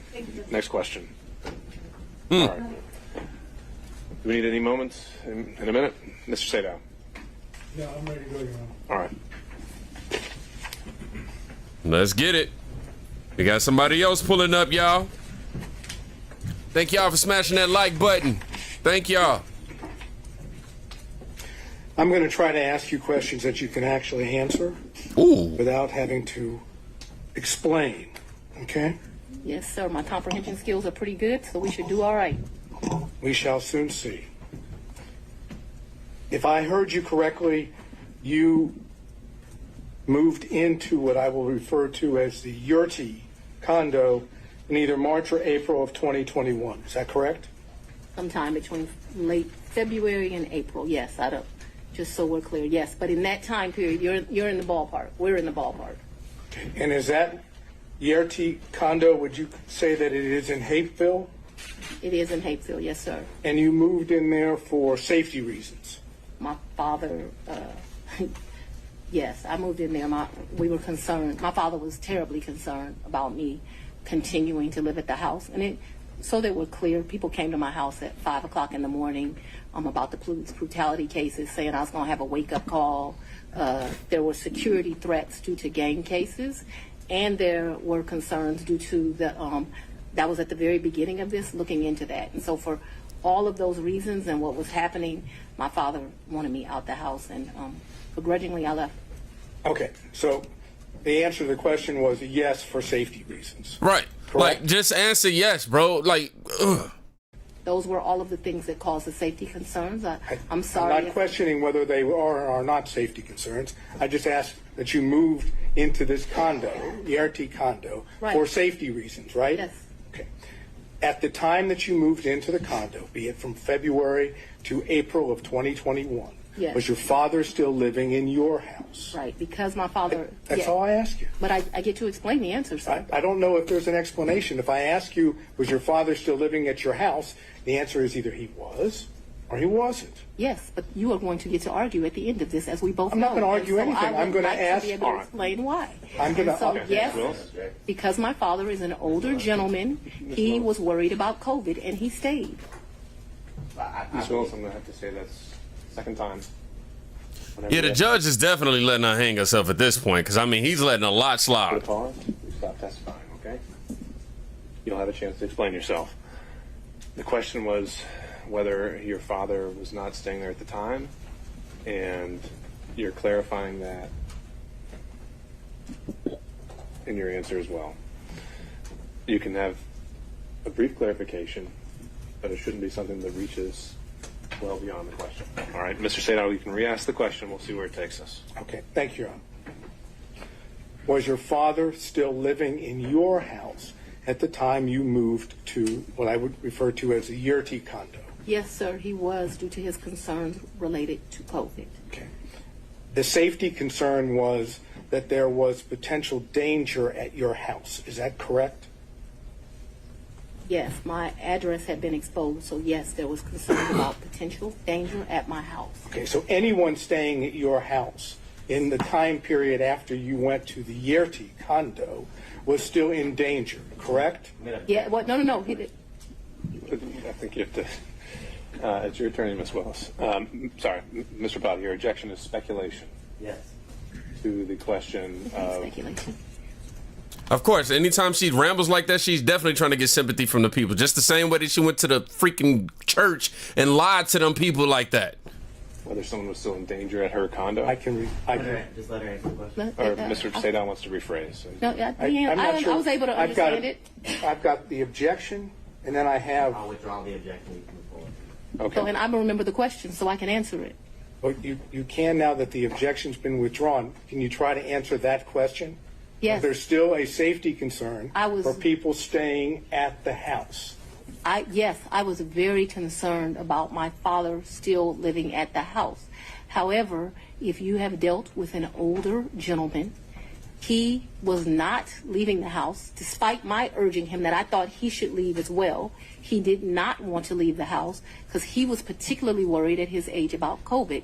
But that became, I don't want to say, I was not happy with that decision of my father's, but I can't ultimately make him leave. And he stayed there too long, in my opinion. Okay, thank you.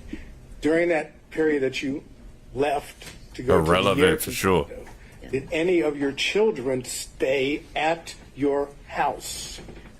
So I don't think that they were there at that point. Certainly my baby wasn't there. I'm talking about this entire period. We're talking about, if I remember correctly, and you'll correct me, I'm sure, you said that you stayed there at what I would call the Yurti condo until January of 2022, correct? Yes. Okay, so I'm asking you in that period, which would be February to April of 2021 until January of 22, did any of your children stay at your house? And you don't have to yell at me. I'm able to understand. So I would ask you to not yell at me. That being said, I don't actually express that, but I can tell you, since I have left my home, there have been times my oldest daughter came in. But I can't tell you with certainty the time window that you've said, if they did or not. So I don't want to speculate to that. But there was some time that my oldest daughter came back. Whether it was that period or after I left the Yurti residence, I'm not sure, okay? Okay, so if I continue to go into more detail on this, you're not going to be able to give me an answer of whether or not, in fact, any of your children were still at the house or stayed at your house during that time period, correct? What I can give you clarity of, so that we are clear, is from the time I moved out in February-ish of 2021, after I left there was a time period that my oldest daughter came back. But if you're asking me, was it in that window or after, I just don't have a recollection of that because, the kids come and they go. And so I don't remember the specific time period. I apologize for that. Did your children ever stay with you at the Yurti condo? Like maybe a night. Okay. like for a girls' night or something, but live with, no. Okay. Did anyone else stay with you at the Yurti condo, Okay. including Miss Yurti? Never. Miss Yurti never lived in the condo. She met her husband and they moved. They weren't quite married, but they moved. Nobody ever lived with me in the condo. That was My word was stayed, not lived. Stayed with you at the condo. I guess I don't understand the distinction, but no one ever, I think my baby's my oldest child. I think she spent one night with me, maybe my oldest and my youngest, but I think that whole time I was in that place, other than that one night, I don't think anyone ever, this was a very lonely period in my life. I don't think anyone ever spent the night other than maybe one night. I remember a picture of my baby sitting on the couch in that place, and I'm thinking she spent that night. But just a very lonely time in life. Okay. We'll stay with the lonely theme just for a minute. Did Nathan Wade visit you at the Yurti condo from the time you moved in until he was hired on November the 1st of 2021? So I moved out of that condo, but during that time period, I'm sure he came to visit. He came to visit. I can remember us going, I think the restaurant's Lickety Split. I can remember him picking me up, going to Lickety Split and ordering some food and coming and sitting at my table and eating. So I remember times that he visited me at that condo, yes. Okay, could you give us an approximation of how many times Mr. Wade visited you at the condo between the time you moved in and prior to November 1 of 2020? I don't think often, but I don't want to speculate. Can we The better question would be, at what time of the night did he pull up? say more than 5, more than 10? I'm going to tell you the problem I'm having here. Let's say more than 10, but I'm not sure that that's even accurate. He certainly has come and picked me up, gone to grab some food to eat. I don't remember him being in that condo a lot. Okay, that's your, I'm sorry. You want a number, and what I don't want to do. giving me your current and best recollection is all I'm asking for. That's all I can give you, sir. How many times did any of the prosecution team, how many times did Anna Cross come to that condo between the time you moved in and November 1st of 2021? I don't think Anna's ever been to that condo.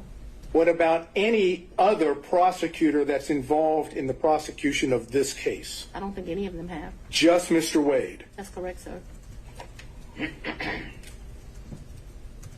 But it was a lonely time. Oh my God, that 2021,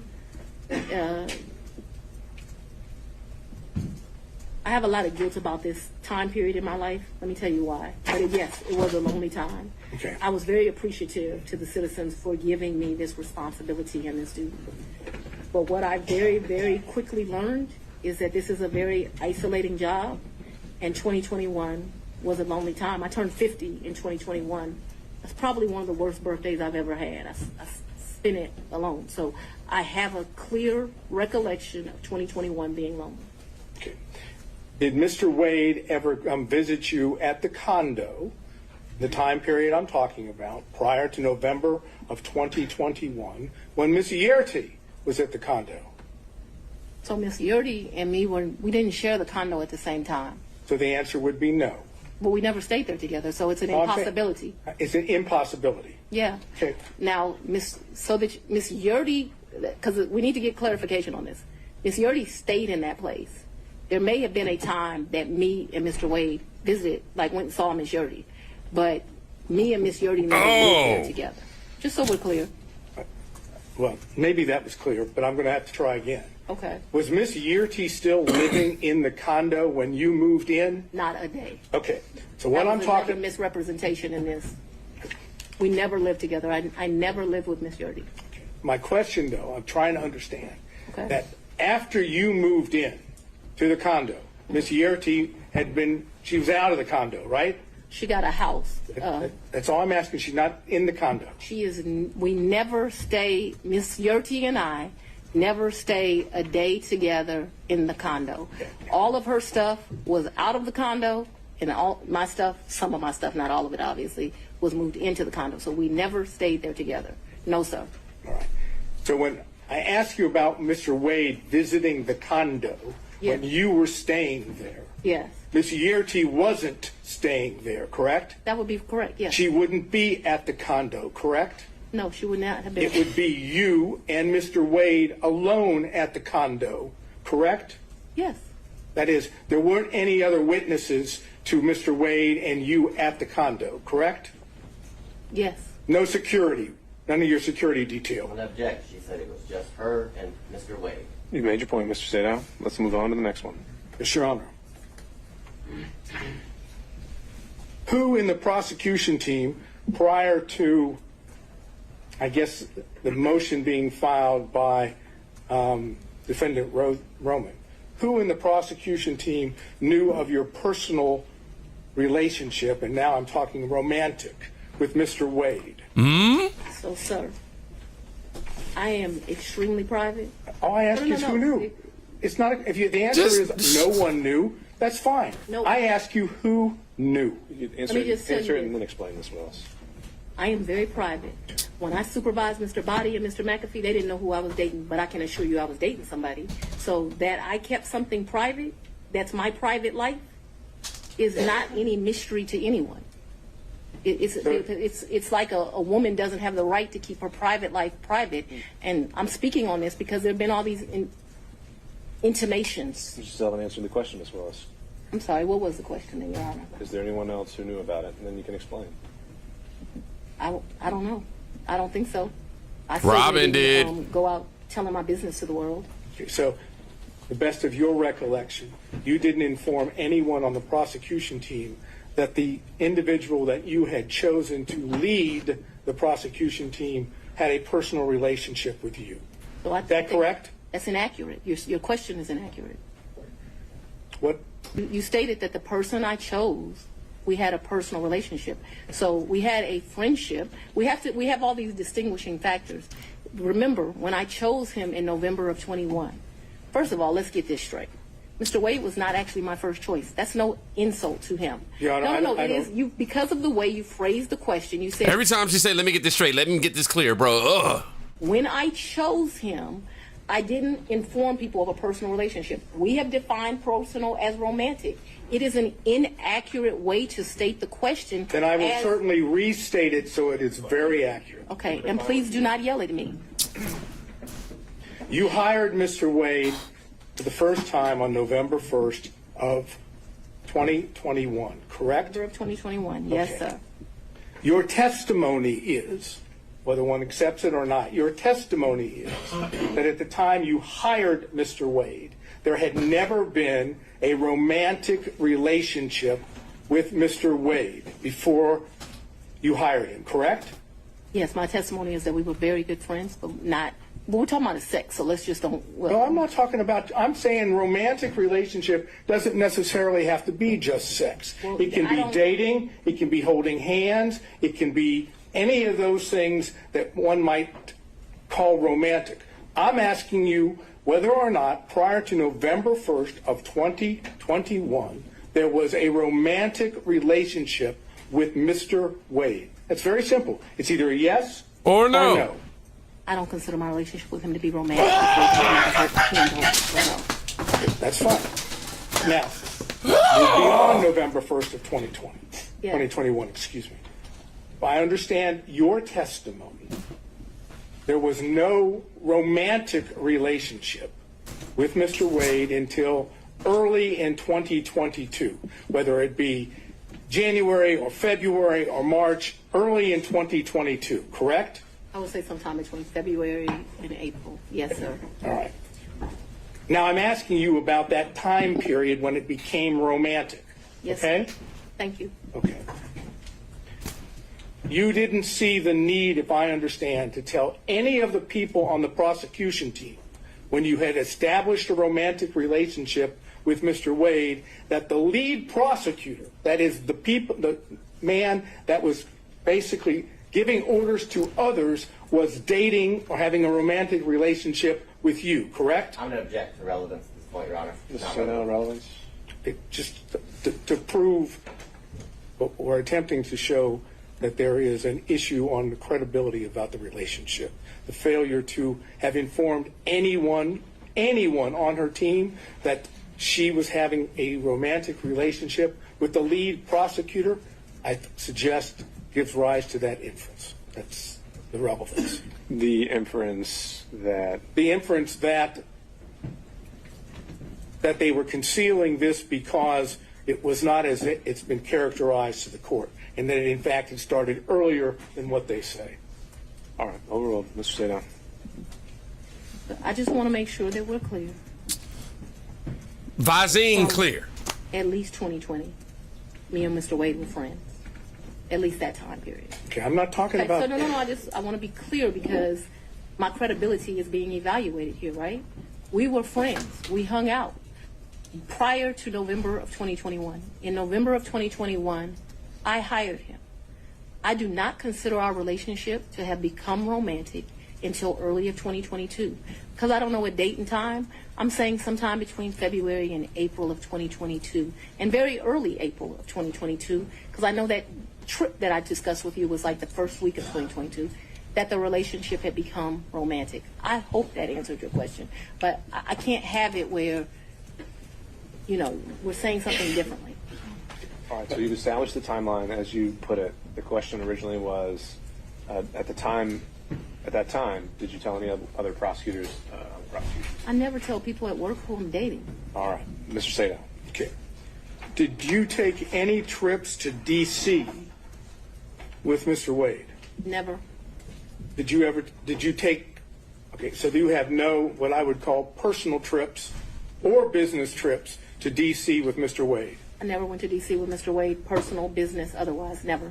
Okay, so. I've never been in the District of Columbia with Mr. Wade, or Maryland, Virginia, the DMV as they call it.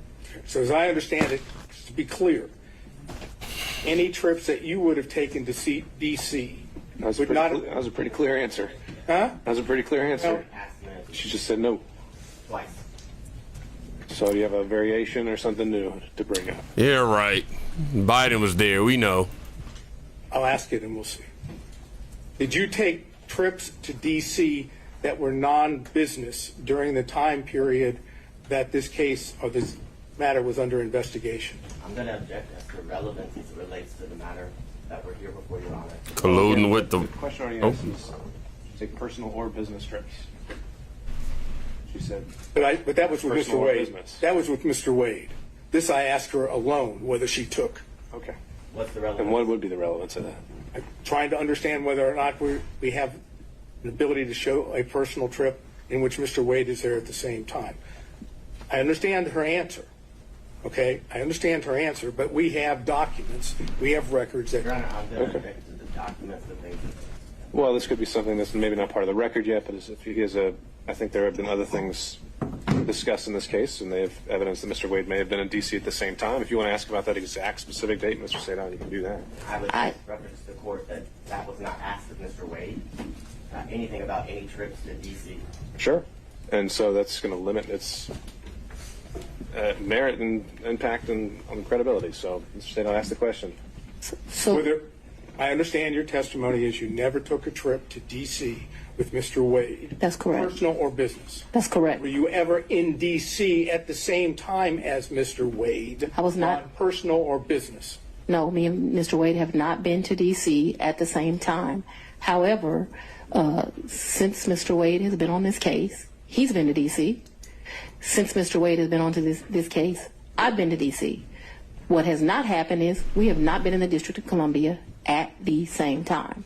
Now, the only thing I'm not sure about with what you asked me is if I've been to D.C. personally, because I got a lot of personal friends in that area, but I know that I have been to D.C. I did an interview at Howard University. I went to D.C. for that. Seems like I've been to D.C. one other time. Oh, I went to D.C. for the Global Summit. Actually, yeah, those were two separate trips. My next question is based on her opening the door, and therefore I'll just ask it, and Your Honor can decide whether or not it's appropriate. When you went to D.C., did you go to the White House? I did not go to the White House. No. Well, Apparently, I'm going to get the answer anyhow. there you have it. Next question. I think she did. You indicated your best recollection was that your relationship with Mr. Wade the romantic relationship, ended, you left it in August of 2023. That sound right? That's the hard conversation. That's not the. We've covered this. Next question. And you characterized it as a tough conversation, correct? Yes. I'm not going to get into the conversation per We se. should.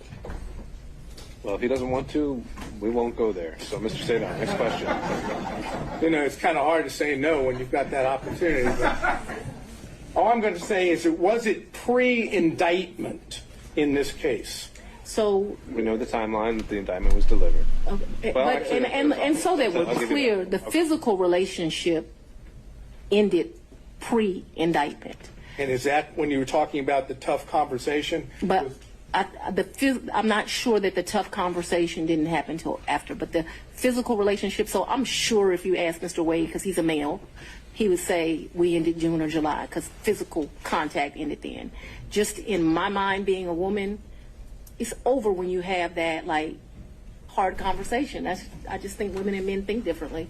Oh, I think the most answer to definitely. Your question was she's not sure whether it was before or after the indictment. I'm not sure that was her answer, but let's see if I can get specific. That is what I said. That's what I said. I'll let you. Next question, Mr. Sadon. If you need to clarify. Want to say one more? The romantic relationship ended before the indictment was returned. Yes or no? To a man, yes. Well, to a man, yes. To you, no. She's explained this, Mr. Sadon. She's explained this. And did the forthcoming indictment have anything to do with that? Ooh. Or was it just a coincidence? Mr. Let's go on and have the conversation. I just asked you whether or not it was a coincidence. Had absolutely nothing to do with this. It's interesting that we're here about this money. Mr. Wade is used to women that, as he told me one time, the only thing a woman can do for him is make him a sandwich. We would have brutal arguments about the fact that I am your equal. I don't need anything from a man. A man is not a plan. A man is a companion. And so there was tension always in our relationship, which is why I would give him his money back. I don't need anybody to foot my bills. The only man who's ever foot my bills completely is my daddy. Is there anything else you'd like to add to that? No. Sure. But I'm sure we'll talk about it further. No, we're not going to talk about it further. All right, no back and forth, Mr. Sadon. Next question. My next question is something that has to do with what I've characterized as the church speech. Let me just tell you what the question is, because I know that's not something. Preserve it for the record. Huh? You can preserve the questions for the record, but then we'll move on. That's correct. Thank you. When you gave what I've referred to as the Martin Luther King weekend church speech, you know what I'm referring to. A great honor of mine. That's a historic African-American church. Yes, I do. Okay.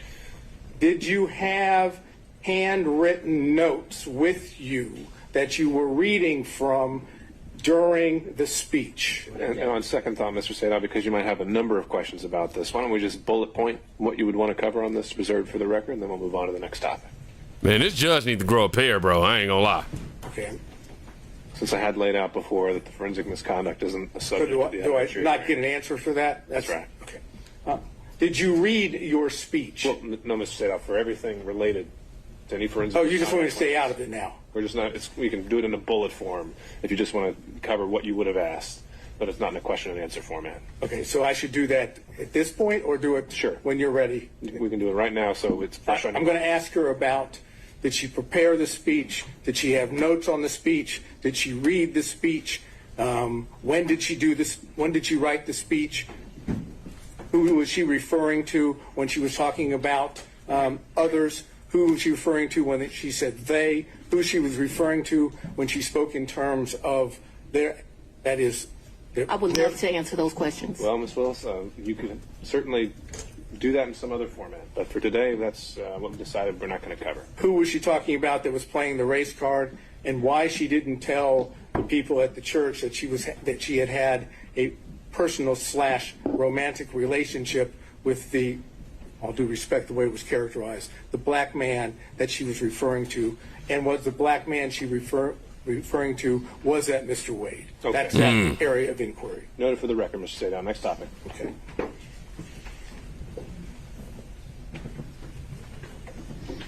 I realize that you've testified that you have no records that with regard to cash payments, Yes. correct? I bet. Would your bank records reflect that you withdrew cash from your bank accounts during the time period of 2020, 2021, 2022, or 2023? I'm not asking you, I'm just asking whether they would reflect that you withdrew cash from any of your bank accounts. So the exact amounts? No, just that you did. Of course, I withdrew money throughout that time period, throughout my life. I've withdrawn money from the bank, yes, of course. Talking about cash from, that is, that you go to a Cash, bank right. or you go to an ATM and you take cash out. Either that way, or you go to Publix and you overpay, or you go to another store and you overpay. So yes, both through that, yes, of course they would reflect that at times. Okay, and so those records, if we had them, would show that, correct? That throughout the course of my life, I took out money. I was very specific. I said Yes, during the course 2020. of that time period, I would have taken money out, yes. So, do you have a problem with? Absolutely, yes. You don't want the bank records to be made available for the court and the court I'm alone. going to object as to the relevance, and this has already been addressed earlier as it relates to other records. This is an improper line of questioning. He's doing it for the purpose of harassment. Right, Your Honor. I'm just going to sustain it on relevance. Mr. Sadow, if that's something you want to follow up privately, Right, overpay with the debit. you can do that. Okay. Last area, briefly. Yes, sir. You had contact with Mr. Wade in the year 2020, correct? Ooh, I had some contact with Mr. Wade. Would you explain when you say some contact? Please tell us, talking about 2020. I had some contact with Mr. Wade in 2020. One of the reasons your allegations are so preposterous, or Ms. Merchants that you have joined, is... Ma'am, No, no, I no, didn't no. ask you about the allegations. I asked you about your contact. That's all I ask you, okay? I appreciate that you want to say something, but I'm interested in, did you have contacts with Mr. Wade in 2020? And your answer so far has been yes, correct? Blah, blah, very blah. limited contact because Mr. Wade had a form of cancer that makes your allegations somewhat ridiculous. And I do appreciate the I'm not going to characterization. emasculate a black man, but I'm just telling you. I'm that sorry, what? I'm not going to emasculate a black man. How Did about you just understand don't emasculate a right. man? What is up with this? Oh, I'm gonna fall, y'all.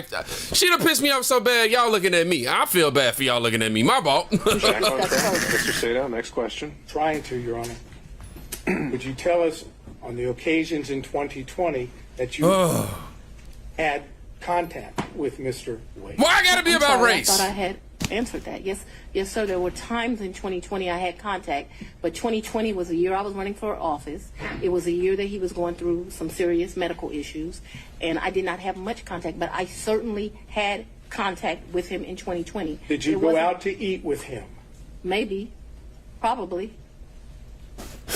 Did you visit him in any location, his office, or did he visit you in your office in 2020? I am sure he. I'm sure. Ooh, that's a very good question. She really tried to make this I'm about sure race. He came to 750 in 2020. 750 is was my office. okay. Not often, but maybe once or twice. Maybe I went to his office once or twice, but maybe once. And the purpose for going to his office would have been what?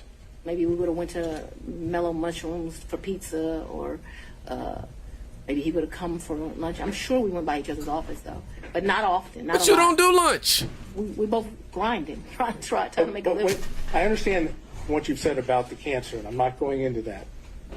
But when you were going out with him to restaurants, or when he would come to your office, right? Those were not sterile environments, were they? Oh, very sterile because it The was restaurants were sterile environments? a lot of them eat there. We would pick up something and go in, but they were I'm listening to you. You pick up and take it to where? Maybe eat at our office, but it did not happen much. That's what I'm trying to explain to you. And my office in 2020, nobody was coming in. I was stir crazy, so I would still go into my office.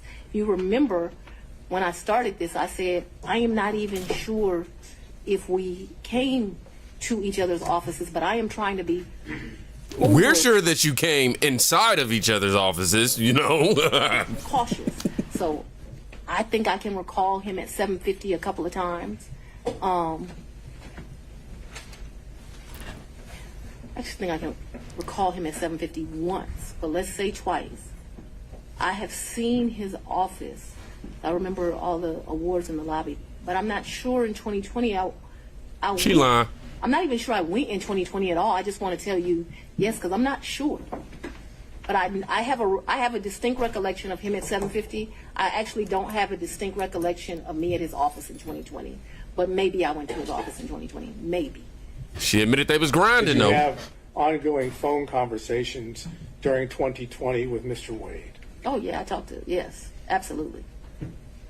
Yes, Yes. No question about that. no question. I talked to him on the phone in 2020. I understood, and this is, maybe I was confused. The Belize trip was for His 50th birthday. his 50th birthday, and that was in March. He turned 50 March 18th of 2023. If you look at the dates of the trip, I think we were there about 6 days. We stayed at 2 different locations. and you paid for it. 100%. He said, I paid for the hotel, I paid for the flights, I had a birthday luncheon for him, I paid for massages, I paid for everything. And would those payments be reflected on your I paid credit for card? the cash. You paid them in cash? Cabs. I was telling you all the different things. I'm asking you whether or not those payments would be reflected on credit card bills of yours. So there was about $500 that I think is reflected on a debit card. What my recollection is, I took about $4 in cash with me to that. 400 or 4,000? 4,000. But I remember I handed him 2,500, and then the rest was just the money we spent. I probably gave $300 or $400 to this guy who was a taxi driver. He would drive us every day around the 2 or 3 days we went. Took him to eat like it was my trip money. And you had, to be clear, to end this up, the 4,000 that you've just told us. But I didn't give it all to him. Remember, I only gave the 2,500 to him. I didn't ask you that. I was going to ask you that 4,000 is part of your, my words, cash hoard that you had collected over time. Cash what? Hoard, H-O-R-D-E. Oh, I thought you said something different, sir. No, I'm afraid I wouldn't say that. Any circumstances to you or in All right, court. back on track. The hoard, cash hoard debt. I would not classify it in that way, but I have money at my house. Yes, sir. And the money, when you had money at your house, But I'm speaking too loosely. I had money wherever I was staying.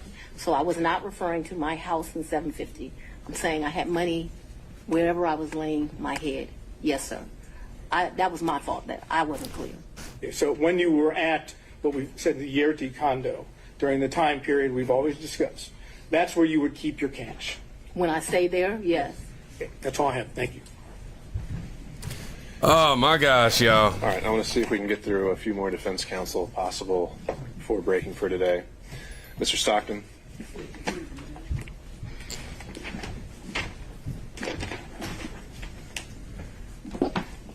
Madam District Attorney, I'm Alan Stocks, and I don't think we've had the pleasure of meeting. It's a pleasure to meet you, sir. Madam DA, you described these various trips, and Mr. Sadow asked you about going to Washington. Did you and Mr. Wade go to New York? I've gone to New York. I've gone to New York twice since I've been district attorney. I'm trying to think if it's 2 or 3 times. I went to do a domestic violence thing there for sure, and I was honored, and I went to the Apollo there. Those are the only 2 trips that come to mind. I went. He was not with me. You also said that he was a world traveler and had been on many of the continents. I've been to 6. Have you been on any of those continents with him? Besides this one? Where's Belize? What continent is that? I'm not being funny. I don't know. Let's say, with the I've been exception to of... Belize with him. I've been to the Bahamas with him. I've been with Aruba with him. Don't embarrass me. I'm not sure what continents those are on. Whatever continents those are, that's where I've been. I'm sure if I gave it some thought, I would tell you. But whatever continents those are, that I've been to those locations, sir. But not Australia or any other continents. I don't even want to go to Australia. I do know he took a trip in December. You know to what? Australia. I feel her. I have no idea. I don't know anything about that trip. I don't want to go to Australia either, man. They spiders look my height. Forget that. When Mr. Wade began working with your office, Yes. he had two other gentlemen that worked in his firm with him. Is that correct? Yes, Terrence Bradley worked for him, and Chris Campbell worked not for him. They worked with each other. Did you understand what their partnership arrangement was? No.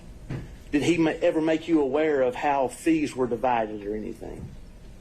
No.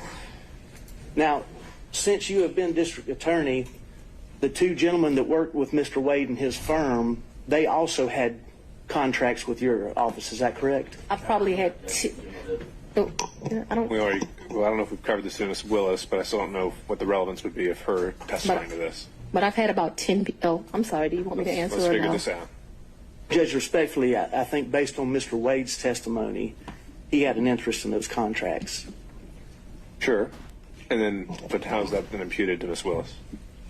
I don't know whether or not she knew she was giving him that benefit. That's what I was trying to explore. Okay. Well, maybe we can start with that question, and then if she doesn't know about it, then the ins and outs of all the contracts would be quite relevant. She paid this judge. That's what it feel like. Judge, to lay a foundation for that, though, Let's see where it respectfully, I takes need us. Go ahead. The two gentlemen that were in Mr. Wade's office, did they have what I think has been referred to as a taint contract? So let me be clear, and I may get the names wrong. When I first became DA, the office was not properly staffed. And so I'm surprised any lawyer would take it, but I did a contract for like $60 an hour to help us out with first appearance. That lasted a few months. Okay, so I can't remember if Bradley or Campbell had that. I'm sure we can have records and I can tell you which one, but I just can't remember now. I liked their experience. Bradley had been a probation officer and a defense attorney. Campbell had been a police officer and a defense attorney. There's a reason I'm telling you this. Then that contract, like I said, it didn't last long. It was just, I was aggressively hiring. As soon as I got where I felt like I had first appearance, enough lawyers for that, I let them go. Then we had what's called a filter contract, but it was not filter for this particular case. I do have a lawyer who does the filter for this election interference case. When we're talking about filter, the contract they had that neither one of them has any longer, I now have another lawyer that does that for me. It was only for police brutality cases. It's for what I call so when I first got to be the DA, I had, the whole unit was called anti-corruption. It dealt with both elections and police brutality cases. I actually took a trip to Houston and visited the district attorney in Houston. They divided their work up, and I thought the way she was doing it was better than me. And so I made a civil rights unit. And so they did what we would classify as civil rights cases. Those are specifically the police brutality cases. When I first took over, I was told Paul had not filtered 5 cases. That was a joke. It ended up being the 101 cases. They weren't filtered, which is why I hired 2 of them. Eventually, we got it down enough that it was 1 of them. And then now I still have 1 lawyer that does it, but now I've been able to cut those cases down to like 30. Can you tell me and help me understand what the purpose of the filter is? Yes, sir. So what a filter is police officers make statements in the line of duty, and you are not allowed as the prosecutor to know what those statements are if they're done in the furtherance of their employment. And in fact, if you know what those statements are, you're basically disqualified from the case. You can't have it anymore. So what our policy is, I think I pay them like a $50 flat fee. They pick the case up directly from the GBI because that's where those cases go to. And then what they are to do is to go through the entire file. So the body cam, which is important because sometimes they'll make a statement to their supervisor on body cam, in the police reports where they write things. If it would be easy if it was just some statement of the police officer, but what you find out is these statements are embedded in it. And so what your filter lawyer does is they go through it, they either redact it out electronically or they cross it out, and then once it is crossed out, then they provide it to my team, and then we're able to look at it. That was not being done appropriately when I became district attorney. I thought that it had only been, so Mr. Howard had some Chinese wall thing that I didn't think worked at all, where allegedly those cases were properly redacted. That ended up being a joke. And so the 5 cases really turned into, I'm not going to say all 101, but a vast majority. That is the work that Mr. Bradley and Mr. Campbell did for me. They did a really good job. All of those cases that we originally came with, they're done. Those cases they're not just done for Mr. Bradley and Mr. Campbell. They're done through my office. But obviously, life is not stagnant. There have been new police cases. I do have a lawyer that is doing that work now. That doesn't work for me. That's same kind of deal. I have another lawyer that does filtering for this case, completely separate. So in the same private office, you had a filter contract, then you had somebody else handling first appearances and so forth, and then you had a special prosecutor. Is that correct? I'm just not. Ultimately, the answer to your question is yes, but I'm not sure that they did it at the same time. The first appearance contract was either $60 or $90. I don't know really how I convinced them to be able to take that, but I think because it was for such a short amount of time. And then I think I pay my filter lawyers, which I still don't know how I get away with, about $150 an hour. And I want you to understand, the AG pays special prosecutors $1,000 an hour. So I'm a tough negotiator. Paul was paying people up to $375 an hour. I won't pay anyone more than $250 is my max. I have a lot of lawyers for what I have that work at $250, and I cap them every month. You can't go past a certain amount of hours. Mm-hmm. Would you agree that if Mr. Wade and the 2 other gentlemen that were in his firm were splitting fees in equal thirds, would you agree that he would benefit from the taint contract and also from the other first appearance contract? I would agree he would make money. Yeah, so to make money is a benefit. Just a thought, guy. Mr. Durham, if you're still with us on Zoom. No questions, Your Honor. Mr. McDougald. I do have a couple, Your Honor, but it's a little awkward from back here. Do you want me to? Yeah, why don't you go ahead and make your way up? Yeah, man. Honey, she know this judge. This judge might be in her pocket for sure. And we need to see a paper trail on this cash.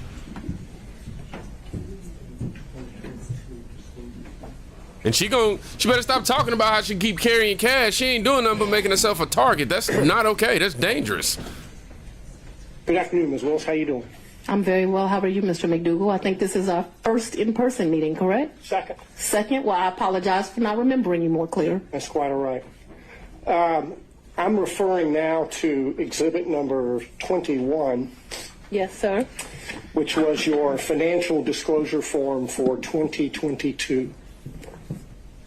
Yes, sir.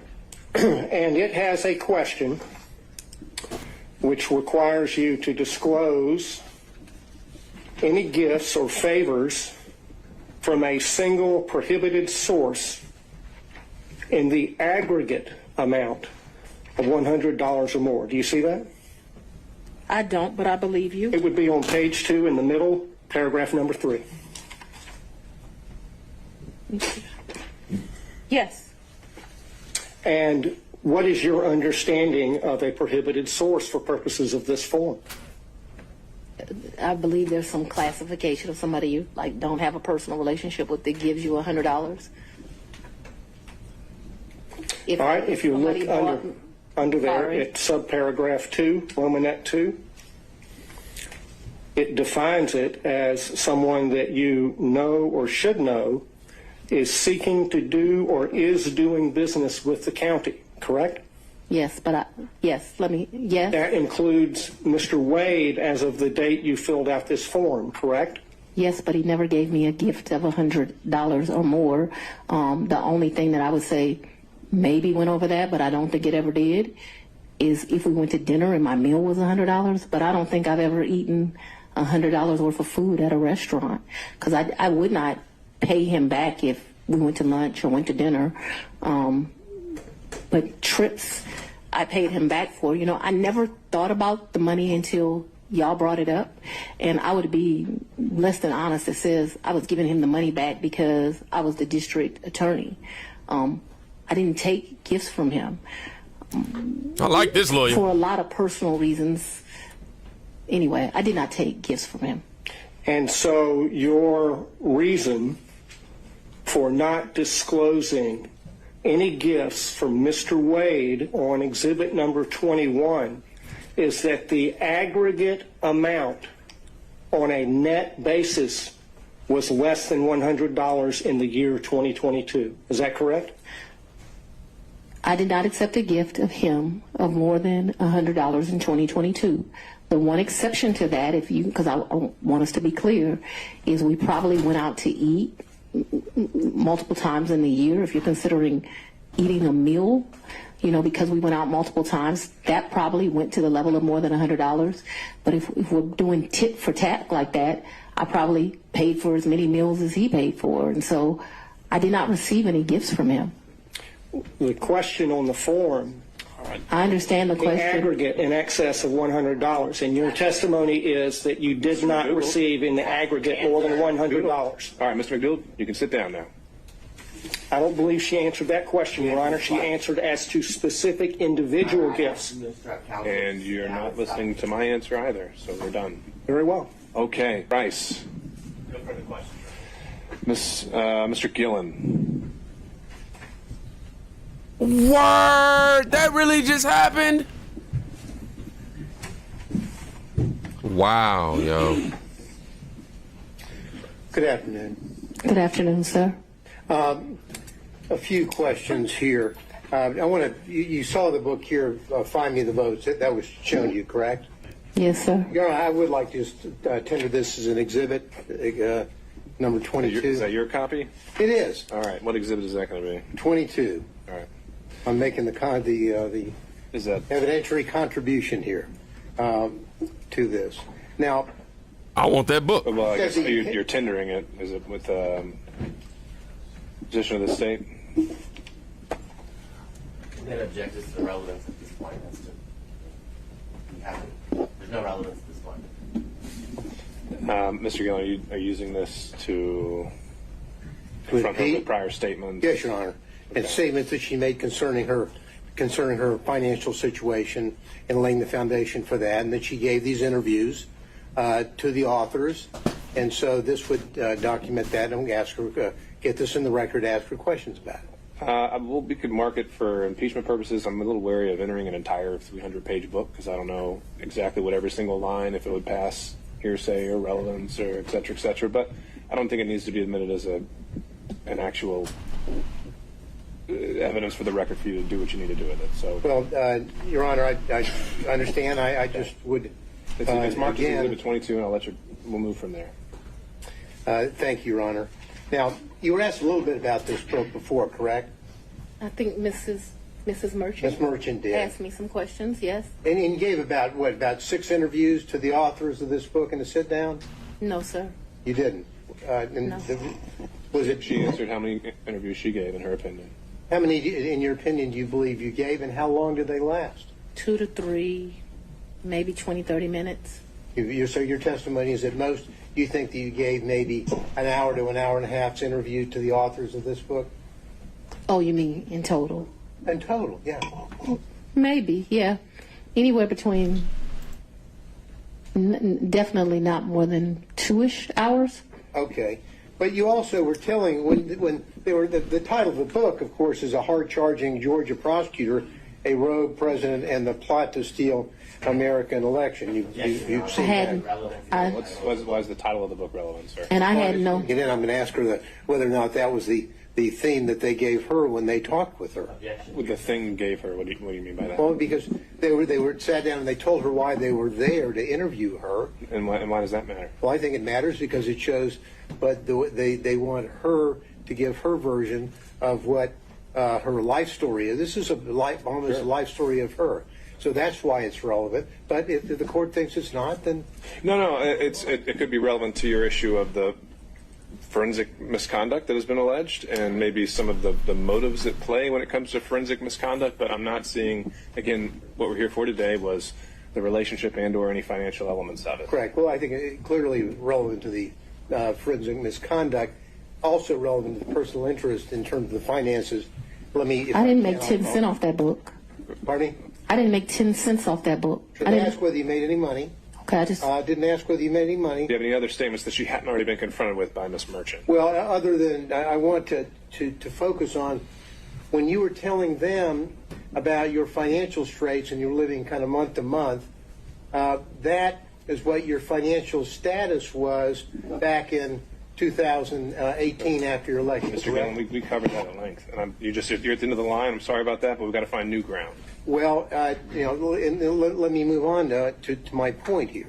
So the point is that what you're telling us is that you were in financial straits, but really that your testimony today is you had a cash hoard of maybe up to $10,000 in cash where you laid your head at night so that you would dip out and there would be no record of it, correct? That's not what I'm telling you, sir. That's not at all what I'm telling you. What I'm telling you is that throughout the course of my life, I have always kept cash in my house. That cash has ranged from times, my father would probably be ashamed of this because he would say it should be more, but that cash at times has ranged from $500 to maybe $9,000, and he would be like, that is not what I told you to do. I've always had that amount of money. What I've told you is that when I travel, you do better negotiating when you travel. If you have cash, you go to get the cab. They say, oh, we're going to charge you $300 for the day. Well, I got American cash. Will you take it for $150? And so it's my practice to take money when I travel. We're not talking about a whole lot of money. We're going to the Bahamas. $1,500 in cash is in my pocket, or at the most $2,500. Belize was actually probably the most money I've ever taken. And it was taken because it was a big deal. My 50th birthday sucked. His 50th birthday, it sucked. It was terrible. No. Your Honor, and I'd so like to get back to some questions here. I'm trying to answer it. I think it would help if we So let's move to the specific yes or no's here. Have you told us today that you would keep a cash hoard in your residence up to about $9,000? Yes or no? And throughout the course of my adult life. And so let's even be more specific than that. Probably from the time... Your Honor, I'm only asking for yes or no rather than... But we have already covered this, so I need to get to that point. I know you're laying the foundation, but it's already been laid. So yes. The filibuster is here. I'm trying to move through the filibuster. Yeah, but we're not talking about a lot of... And so it could be $2,000, it could be $1,500, it could be $7,500. It just depends on what you're doing at that time. What I'm telling you is when I traveled, I took cash. I find that when you travel, especially to foreign countries, the American dollar does well, and it's good to have cash. You can negotiate with the taxi driver, with the jet skis, and it's not a lot of money we're talking about. Your Honor, okay, we understood, need Ms. to, Willis. we need Let's to cut off the... Let's get to a question, Mr. Gillen. And so you have cash in your house, but you had a lien, a tax lien on your property. Is that right? I don't believe I had a tax lien on my property. You didn't have a tax lien on your property. You got to talk up louder, Mr. Hunt. Okay, we already covered that, Mr. Gillen. I need new ground here. I'm asking the question. I'm trying to figure out how someone can have a tax lien. Then ask that question. But not use the money that they allegedly said they have. Well, I think Ms. Merchant asked that exact same question. She said she didn't use the money to pay her tax lien. So what's your question that's new? So I was going to build on that to say... No more building. It's already built. All right. It's the same way you pay a bill. So just put the top on it if you need to, okay? It's the same way you owe a bill and go shopping. Well, now, have you ever used, did you say earlier that you used Cash App? When I would pay Robin Bryant, I used Cash App. What is Cash App for the record? I don't need to know that for the record. Let's keep going. Well, so if you're paying Robin with Cash App, why aren't you paying, allegedly paying Mr. There's no alleged here. Great question. Why aren't you paying allegedly Mr. Wade with Cash App? I don't think Mr. Wade does Cash App. Did you ask him? I think he's told me he doesn't do Cash App. Okay, so that's the reason why you didn't use Cash App. He's sitting next to me. I hand him the money. Because there would be a record in Cash App of your making payments, correct? Yes, Right. but I didn't think that I was making a record in a personal relationship. Because when you're filing your, and I know that I'm going to move into this financial statement here, you were asked just a second ago about your non-disclosure form, or your disclosure form of an Exhibit 21, where we agree that Mr. Wade is a prohibited source, correct? What I agree to is I don't believe he's giving me gifts. You would like to classify these trips as gifts, but I've always paid my fair share on these trips, so I did not look at them as gifts. I don't think that what this is disclosing, and they can tell me if they mean something different, I don't think it means that if you go to dinner with somebody over the course of a year and it gets to 100, you're supposed to report it. If my understanding of that is wrong, I've probably been to lunches with a couple of people that over the course of a year they paid, I paid. Let me, prohibited source means. We already went over this, Mr. Gillen. Mr. McDougall. Well, Your Honor, I have to lay the foundation here before I can follow up with my next question. I don't know why you can't. You have to. Well, It's already, okay, the questions have been made. Then Come on, Judge. your 2022 disclosure form did not list any of the thousands and thousands of dollars that Mr. Wade paid for on trips that you were on. Isn't that correct? That's because Mr. Wade was paid that money back, or he was paid due to the fact that I bought the plane ticket or I paid for the hotel. There were never money that he gave me. That wasn't the nature of our relationship. You know, there's so many men, and Mr. Wade is one of them, where the nature of the relationship is they're just paying a woman. The nature of our relationship is companionship and friendship. Despite the way people would like to paint certain women, it's just not true. Final question. And not a single solitary documentary piece of evidence showing that you have withdrawn the cash to pay him All back. right. Thank you, Mr. Gillen. That's not accurate. Thank you. Okay, Mr. McCullough, on behalf of Mr. Floyd. All right, and Mr. Cromwell on behalf of Ms. Latham. Great thing about coming last is most of your questions. I had one question, Ms. Willis. Can you hear me? Yes, sir. In the time period between February of 2021 and January of 2022, while you were staying at the Yurdi condo, did your father ever come and visit you during that time period at the Yurdi condo? He did not. That's all I have. Thank you, Your Honor. All right, Ms. Frost, I would imagine you have a number of topics to cover with Ms. Willis that'll take more than 10 to 15 minutes. I do. Okay. Then I think we've reached a stopping point for today. And so, Ms. Willis, I'd ask you if you could step down now. And I'd also remind you that you're not to discuss your testimony or any other witness. Well. And we'll begin again at 9 a.m. 9 a.m. We'll do 9 a.m. this time tomorrow. Before we recess for today, I want to check in on logistics, and I'll ask Ms. Merchant, once the testimony of Ms. Willis is concluded, how many other witnesses do you anticipate calling?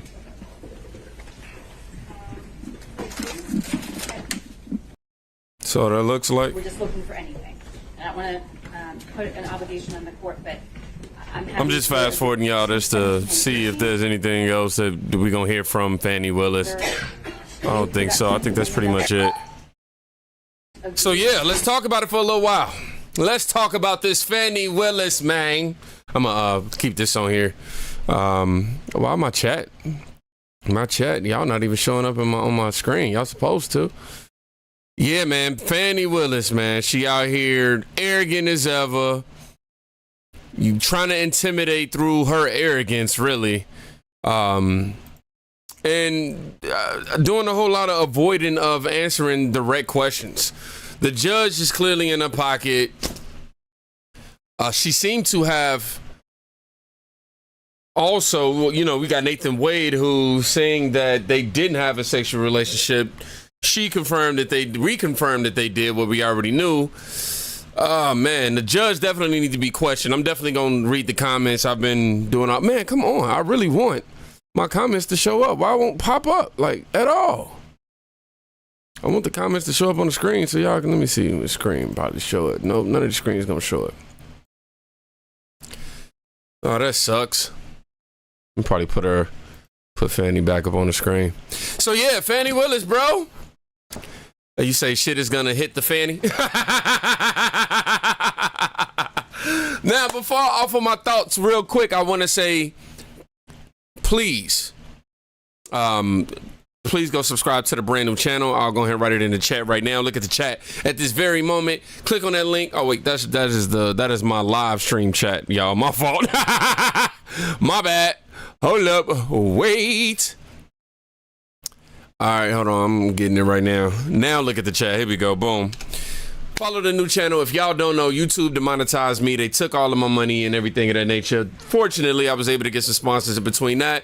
But we are now at the end of those terms. So the only way I can combat this is by honestly building a new channel, and that's what we did. You be the judge. So far through this whole 2-hour stream, we was able to get 53 people to subscribe. So I want to say I appreciate y'all for subscribing over there. If we can get 55, that'd be amazing. Thank y'all for hitting the like buttons. I want to say thank you to Paul for the donation. I believe that was his name. Hold on. I want to make sure I say it right. I wrote it down though. Yeah, Morgan Paul, thank you for the PayPal donation. I truly appreciate that. This is the way that we feed the family here. So y'all subscribing and watching the videos definitely helps aids towards that. All donations, I appreciate it. Anyhow, boom. Yes, but speaking of cash and money or whatever, yes, that Cash App question was valid. I was thinking that as well. I was over here like, whoa, you Cash App everybody, right? But when it comes to Nathan Wade, you only conduct cash. You only give cash. Sounds like a great way to clean some shit up. No, he's upholding Let's Go True Fanny Grey Goose Williams. Right, she said, I like to drink that Grey Goose. And now what's funny is, if y'all don't know, I'm actually here in Fulton County, in Georgia. But yeah, man, it's one of the songs out here, one of the hip hop songs that came out. Like, she a Georgia peach, so she like to get loose. They like something Grey Goose. I don't know, I'm probably saying the words wrong completely, but anyhow, Grey Goose is I'm not surprised by her response with that. Appreciate that ATL meme. Say great content king. I appreciate that, man. I'm not gonna lie to y'all, this has been a very stressful era in my life. Uploading these days aren't as fun. I'm gonna keep it real. But that's why I keep trying to tell y'all about the new channel. You be the judge. Please go over there. I upload over there every single day. YouTube has decided not to let the views. I don't know what's going on with me and YouTube. I don't know if they picking a bone with me. I don't know. But it's like I'm posting the videos on the new channel. Obviously, I got less subscribers, so I totally understand that I won't have a whole lot of views. But all of my data is way better than on this current channel, and I just wonder, like, YouTube, why aren't y'all pushing the content out if it says that my click-through rate is extremely high, all these other stuff. But anyhow, not here to complain. Just here to work on a solution, and the solution to any of these complaints that I have is to try to get as many people to go follow and subscribe. Anyhow, what we got? Censorship's getting worse into election. Man, bro, it is tough, bro. Like, I'm basically clawing, like, please, y'all, please go subscribe. In August 23, McAfee garnered national attention when he was assigned to preside over Fulton County District Attorney's criminal record 10 case against Donald Trump. Yeah, I mean, I wonder if Donald Trump is sitting back watching this, y'all. Like, I really wonder if he's sitting back just looking at this and having a good laugh. Honestly, when she says, let me be clear, it's instant like, oh my gosh, she could have turned this into a Visine commercial. Like, oh God, dog, like she said, let me make this clip so bad. I'm like, yo, I need to go check on my prescription. Like, for real. Like, oh gosh. She said, let me make this clear so much that I think I can see right now. Like, I really can't see nothing, bro.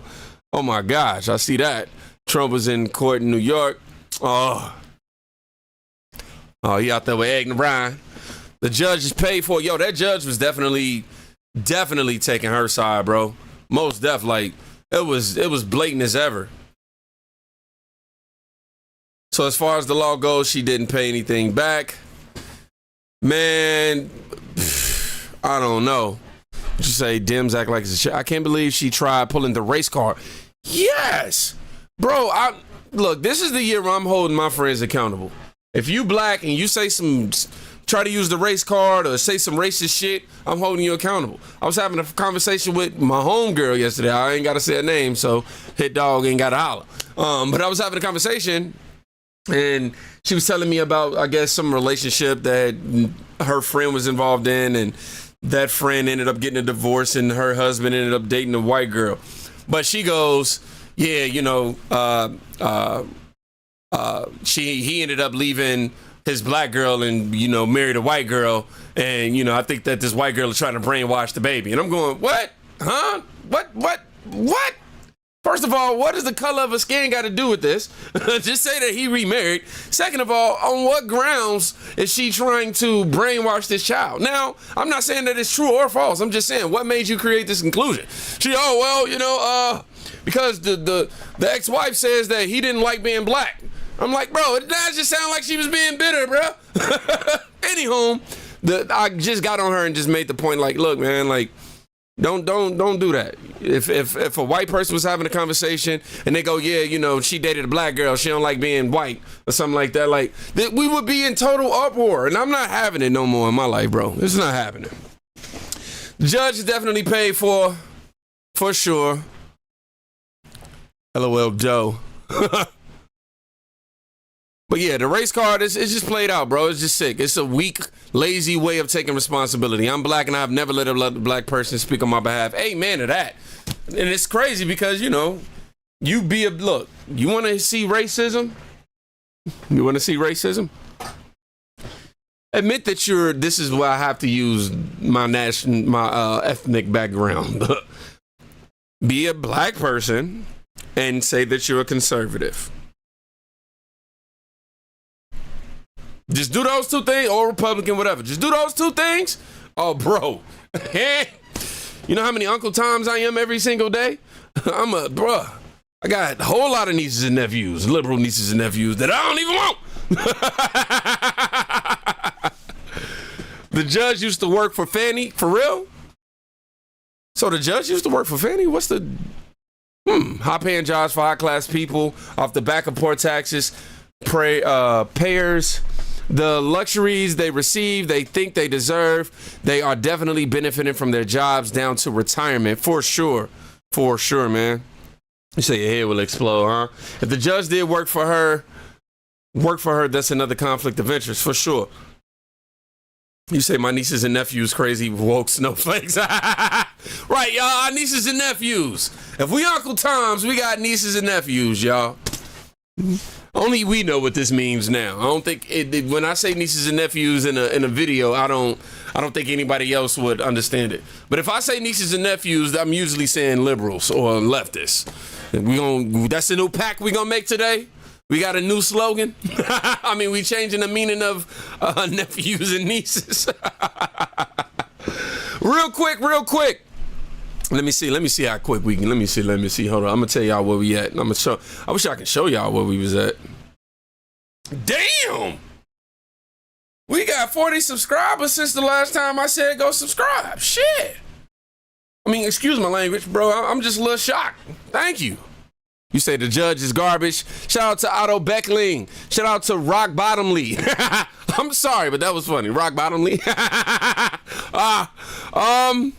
That's exactly what Fani about to hit. Anyhow, sobriety is rad. Hey, salute to you for, you know, getting sober, getting cleaned up. I don't know if it was you or somebody in your life, but I know that name has meaning. So salute to that.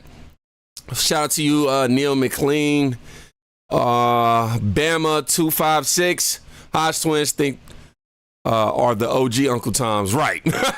Like, for real. Libtards, bro. Literally, for me, she played the race card hard after concealing from black and brown people the true nature of admirably. I can't say that word. I literally can't say the word, and I'm not embarrassed to say that I can't say. I can't say law versus constitutional law. She's a sellout. I have cash, man. I don't even like cash, bro. I ain't even gonna lie to you. Well, shoot, I like some cash right now. I'll tell you that, goddamn YouTube. I'll be back. I watch you all the time. For real, Sherry. I appreciate that, man. Let me ask you this though, Sherry. Did you subscribe to the new page? But y'all, we are currently at 18,101 subscribers. Can we get to 18,200 subscribers? I don't know. I'm going to shoot for the moon. I wanted to be humble and just go for like 30, 40. But if everybody and their mama could subscribe over there, I will be uploading every single day until, we figure out what happens with this page. I'm not eligible for monetization up on this page until the middle of March. So you will continue to see me delete videos. I know y'all haven't seen me active over here heavy, but I am definitely uploading every single day on a new channel. We're not getting many views, which is fine. I'm cool with the grind, but that's the reason why it hasn't been entering into your algorithm, things of that nature. So my way to combat this is to get some of y'all up over there. Maybe we can get the likes and views rolling up over there to hopefully get most of the crowd. Anyhow, anything y'all want to say before I get up out of here? The judge is definitely compromised, Otto, for sure. Matter of fact, I would love to know where y'all from. Definitely comment where y'all from, for sure. 888. Hey, appreciate that. Oh, yeah, appreciate the likes. I was actually talking about the, two different things. I appreciate the likes, okay? I appreciate it. I'm over here just thankful right now because y'all over here subscribing. We just had 10 subscribers since I just said that. Y'all are doing y'all thing. You say Rumble or X? Yeah, man, I've been uploading to Rumble. I don't know why my YouTube is supposed to upload to Rumble automatically, but it doesn't consistently. And then when I start to upload independently on Rumble, all of the videos from my page start to upload. It's weird. Then I have double uploads. Bakersfield, Indiana. But yes, I'm definitely on Rumble. Kingdom Reacts. I got 9,000 cash and 4,600 tax lien. Shoot, let me get $1. No, I'm playing. I watch every video. Appreciate that, Jazz. Honk. Cali, ATL Meme Factory. Hey, man, you out here where I'm at. You know what I'm saying? Pull up. Where you at? Let's go on, you know what I mean? Judge is paid off. I'm still pissed that they stole $60K from you and your family, man. Honestly, I don't even want to think about that. Because, boy, YouTube has done a lot of damage to me. They've completely wiped out my savings. They've compromised a lot of things. So I'm saying that to say, if you see a change in scenery and things of that nature, just bear with me. This is a learning experience I'm having right now. That's the era I'm in. I'm learning to make better decisions and to realize that things like this don't last forever and to plan for that type of shit. So, yeah.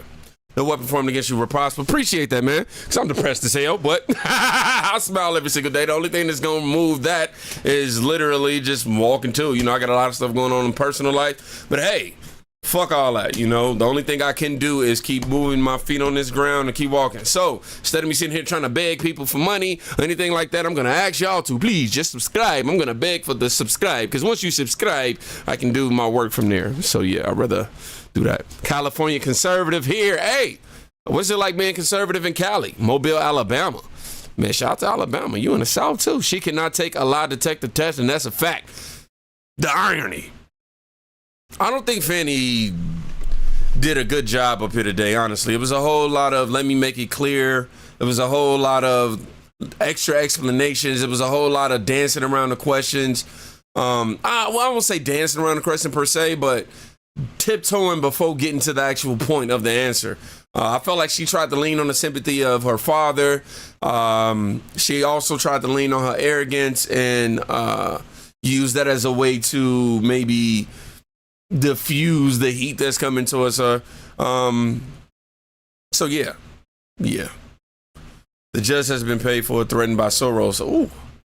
From South Central LA. Oh, that's what's up. YouTube is causing every problem it can for you, bro. I mean, seriously, man, I got demonetized last summer, and they ended up giving me, I ended up being eligible a month later to be monetized, but that was the time that I started going into my savings, and then I was monetized.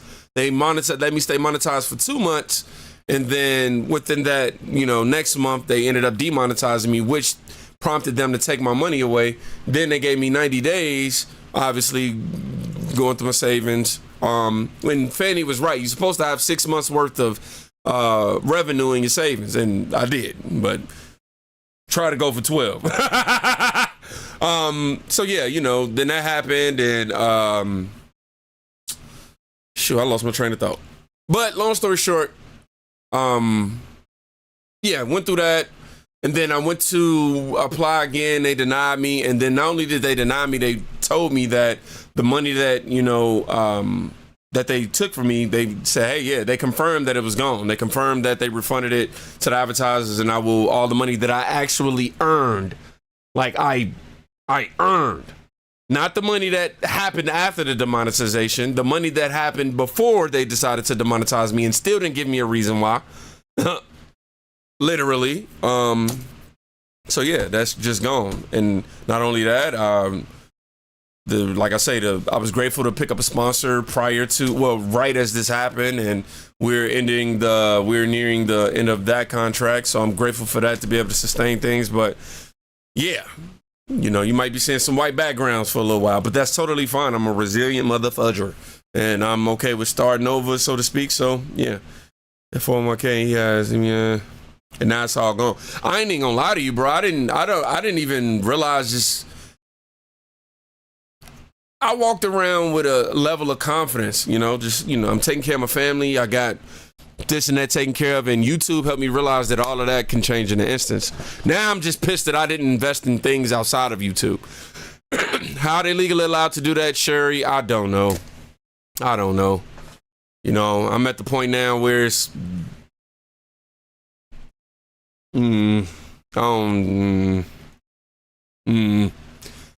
I'm not good at that. Just pray for your boy. Just pray for your boy. That's what happens when people are honest on here. Really want to promote I don't know. To be a conservative in California isn't fun. Watching from Montana. Shout out to Montana. Shout out to Montana. Your story is inspiring. Oh man, I appreciate it. I'm glad that it could inspire you in any kind of way. Yeah. So I thought about, maybe you can sue him. Nah, you do that, you get kicked off the platform, and now your way of making money, is one of the platforms in which you use to make your money, gone. And then on top of that, half of that is gonna go to lawyers and court fees, and then taxes. So I'm just gonna walk away with nothing, damn near. So I'm at this point like, YouTube, please just give me my channel back, bro. Just give me my channel back, please, bro. Cause April is looking I don't know, all right? But all we can do is keep working. More work is done in prayer than work itself. Yes, amen to that. I'm somebody who strongly believe you can become wise or wounded. And it's hard. It's definitely hard, but we grown, and we got to dig our wells before we get thirsty. So before things can get any lower than what they are, just planning. Suing LOL takes a lot of money. YouTube has deep pockets. Tell me about it. Telling you, bro, my money will be gone, and what will be the point? Appreciate you, Sue. I know y'all gonna be here, man. That's why I'm asking y'all to subscribe to the new channel, because subscribing to the new channel and liking the videos and sharing the videos, if you notice, in every video, I never ask for y'all to like or subscribe. I never go, hey, please like this video. Hey, please subscribe to the channel. I never do that on purpose, because in my mind, it's just stupid. I'm just be honest. It just be like, yo, bro, if somebody wanted to subscribe or like the video, they gonna do that anyway. If they wasn't, they not. You know what I mean? So Yeah, completely gone. I read that. I seen what you wrote, and I kind of lost track of thought. Will the next live be on your other channel? Sure, I can go live on my next channel. I saw the creepy shit earlier. Did you see the interview? No, I didn't. You are speaking truth, and that's why they're going after you. Man, it sucks to be on this side of the stick. I tell you that. It feel good to know that, you know, it has meaning, but boy, it sucks. It sucks. Man, make some sacrifices. Sacrifices, but it's okay. Blessed to you. Keep up the good work. Appreciate that, man. I appreciate all the positive messages. Trust me, every single day I need them things. As soon as I get off of here, boy, I'm going to get on my knees and pray to God and be like, yo, please. This channel is getting attacked right now and buffering. Oh, man, I don't even know how. I'll be here for another 5 minutes, y'all. Ask me any and everything.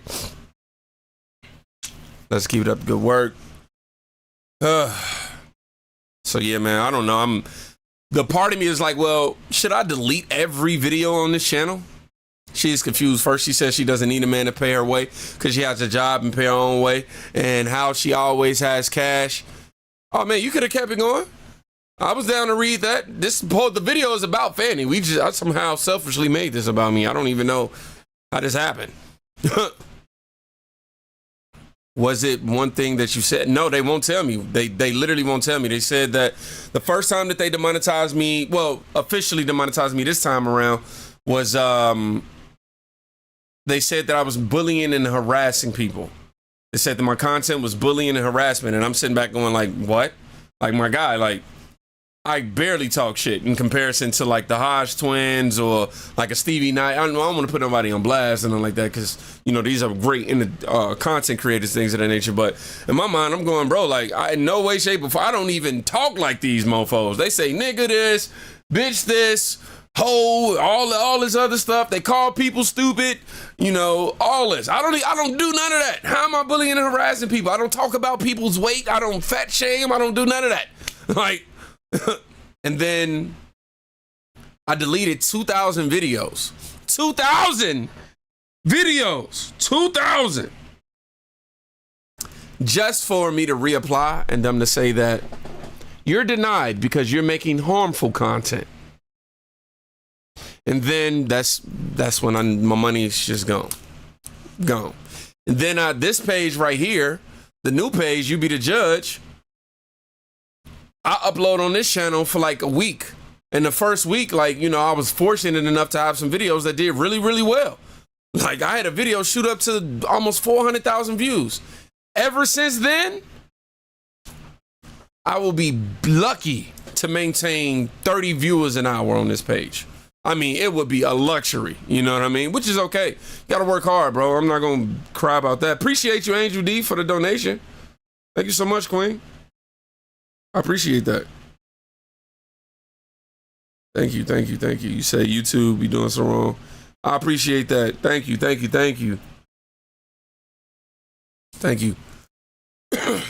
But yeah, you know, I'm in the weird, you know, I've been on the spiritual journey as well, just going to church and being appreciative of what I do have and been humbled by the lack of options that I no longer have. Learning how to sacrifice, it's making me a better man for sure. You know, definitely. That's what it is. And I just refuse to sit here and just cry like I did when it happened. I was crying, bro. It hurt. It hurt. Man, I was in the process of, you know, getting my mom a house. I was in the process of finally being able to what is it called? Renovate my home. Literally, as the man is working on my floor, I get the email that says I'm demonetized. And I'm like, well, this is probably your last day. Literally. I mean, you're going to keep going no matter what because you are in the middle of a shift. Too much at stake to even think about quitting. For sure, bro, I cannot quit. Like, the days, you know, the only thing that really is just demotivating is not being, if I'm being transparent, is just not making no money. every single day uploading videos, and once waking up and seeing yourself being able to make money off of doing that, and you just motivated to, work. You motivated, you know what I mean? Oh shit, I'm able to see profit from giving my genuine thoughts, and on top of that, I'm actually having some sort of impact on people's lives. Yes, this is the way to go, and for it all to get stripped away from you is like, what the fuck? But I still have an audience. I still got over 200 people in my live stream right now. So you got to be grateful for those type of moments and that level of understanding, and just continue to move forward. The shit is really hard, man. I wake up every single day alone. My whole day is literally spent alone. No, I don't, not saying I'm asking for pity, but I'm just saying, like, it's spent plotting all day just, okay, I gotta upload a video. I gotta upload a video. This video ain't doing well. Oh, okay, well, just upload another video. Bring the energy. Upload another video. You know what I'm saying? Stop being distracted by your peers and seeing them grow and you not, and knowing whatever. Like, I'm constantly in my mind about just, be grateful. You have everything you need. My future is in my past. Be grateful that I'm not starting at zero. The fact that I have the knowledge and the willpower and the skill set to build a YouTube channel is more than enough. You know what I'm saying? So it just take time and patience, bro. That's really all I'm working on, bro. I'm only working on that. Having 500K subscribers. Man, they wouldn't even let me get to 500K. As soon as I got to 490,000, I started losing subscribers. I think I'm in like 484,000. I lost like 5,000. So yeah. You bigger than you think you are. I appreciate that. I still think I'm just a piece of sand on the beach, I'm never in my life seen a courtroom like this where a person testifying is allowed to respond the way she. Right. Me either, man. Never mind, YouTube acting a fool. She's confused. She stated she doesn't need a man to pay her way. She always carries cash and went out of town. The last attorney reminded her about financial testimony, and she started backpedaling. I got to go back and get a refresh on that. I do remember the incident happening, but not in great detail to be able to say, yeah, you're right. But I do remember a moment going, what changed? I love and appreciate y'all. Oh, let me see where we at. Yo! We had 126. Well, we got 126 subscribers today. Thank y'all. Thank y'all so much. Thank y'all for the donations. Thank y'all for listening to me complain. Thank y'all for watching this live with Fani. Before I get up out of here, anything y'all want to say or make me aware of before I go? Because I'm about to get ready to go. Patience is key. God is with you, man. Thank you so much. I really needed to hear that, JT. I really needed to hear that. Every single day, man, y'all messages be like yesterday, the one message brightened my whole day up. The message was like, hey, I see you over here uploading content, King. Keep at it. It was something as simple as that. And I was just like, bro, thank you. I got this, man.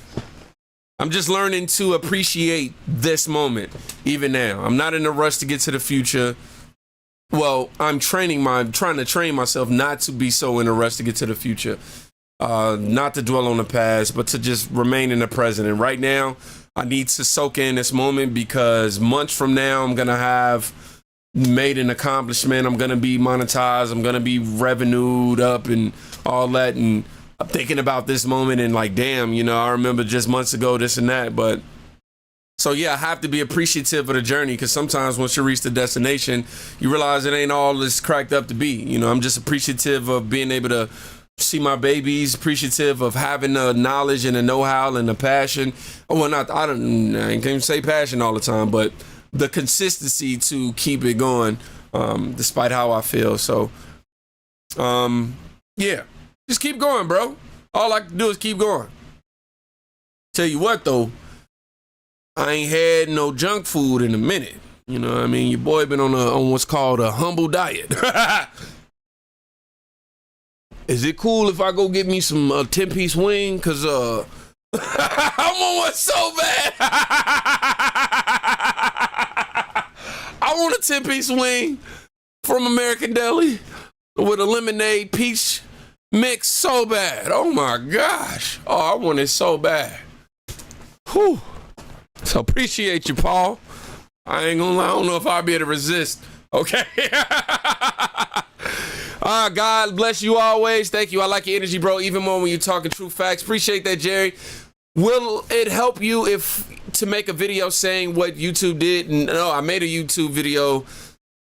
If you go look at, I got a live video on that's still posted. If you go look at that video, I broke down to you everything that all the measures I took to make sure that I was within the guidelines. I went over the guideline policy issues and everything like that, and I couldn't find anything that would make me in violation with YouTube's policies while going through all of that. And yeah, they didn't care. They actually denied me twice, because once I hit them back and was like, yo, bro, y'all denied me monetization, but I deleted 2,000 videos. I've changed hundreds of thumbnails and went on and delete those videos later. I've changed tags. I've, blurred certain things and certain content. I've deleted content altogether because I, was like, well, I don't know. Just to narrow it down to just 200, under 200 videos that I knew didn't violate your policies. And they said, forget you. I did watch that video when you aired it. I just didn't know if it was still there. Awesome. I would spread the word. Oh, man, I appreciate that. So, yeah, man, I think that's pretty much it. I don't think many of y'all have any other concerns. So, again, lastly, I'll leave out of here by saying subscribe to the new channel. Sometimes I do go live I'll go live on my main channel, and I do like music reactions. I don't do politics over there, but yeah. We go live every now and again, but they decide to do whatever. Anyhow, be safe. I love y'all. Thank y'all for the motivation, and God bless y'all, man. Pray for your boy. Please say a prayer for me tonight. I'm not even saying that just to be, how people just say things in passing. No, I'm asking you to say a prayer for me tonight, for real, because I'm gonna keep you in my prayers tonight. This is the one time I'm gonna be honest. I need them things, bro. My family is in question right now, and a lot of things are happening that I can't really explain, but it will be obvious as time goes on. And it's a lot of unfortunate scenarios, but life is life, and I'm appreciative of opportunities.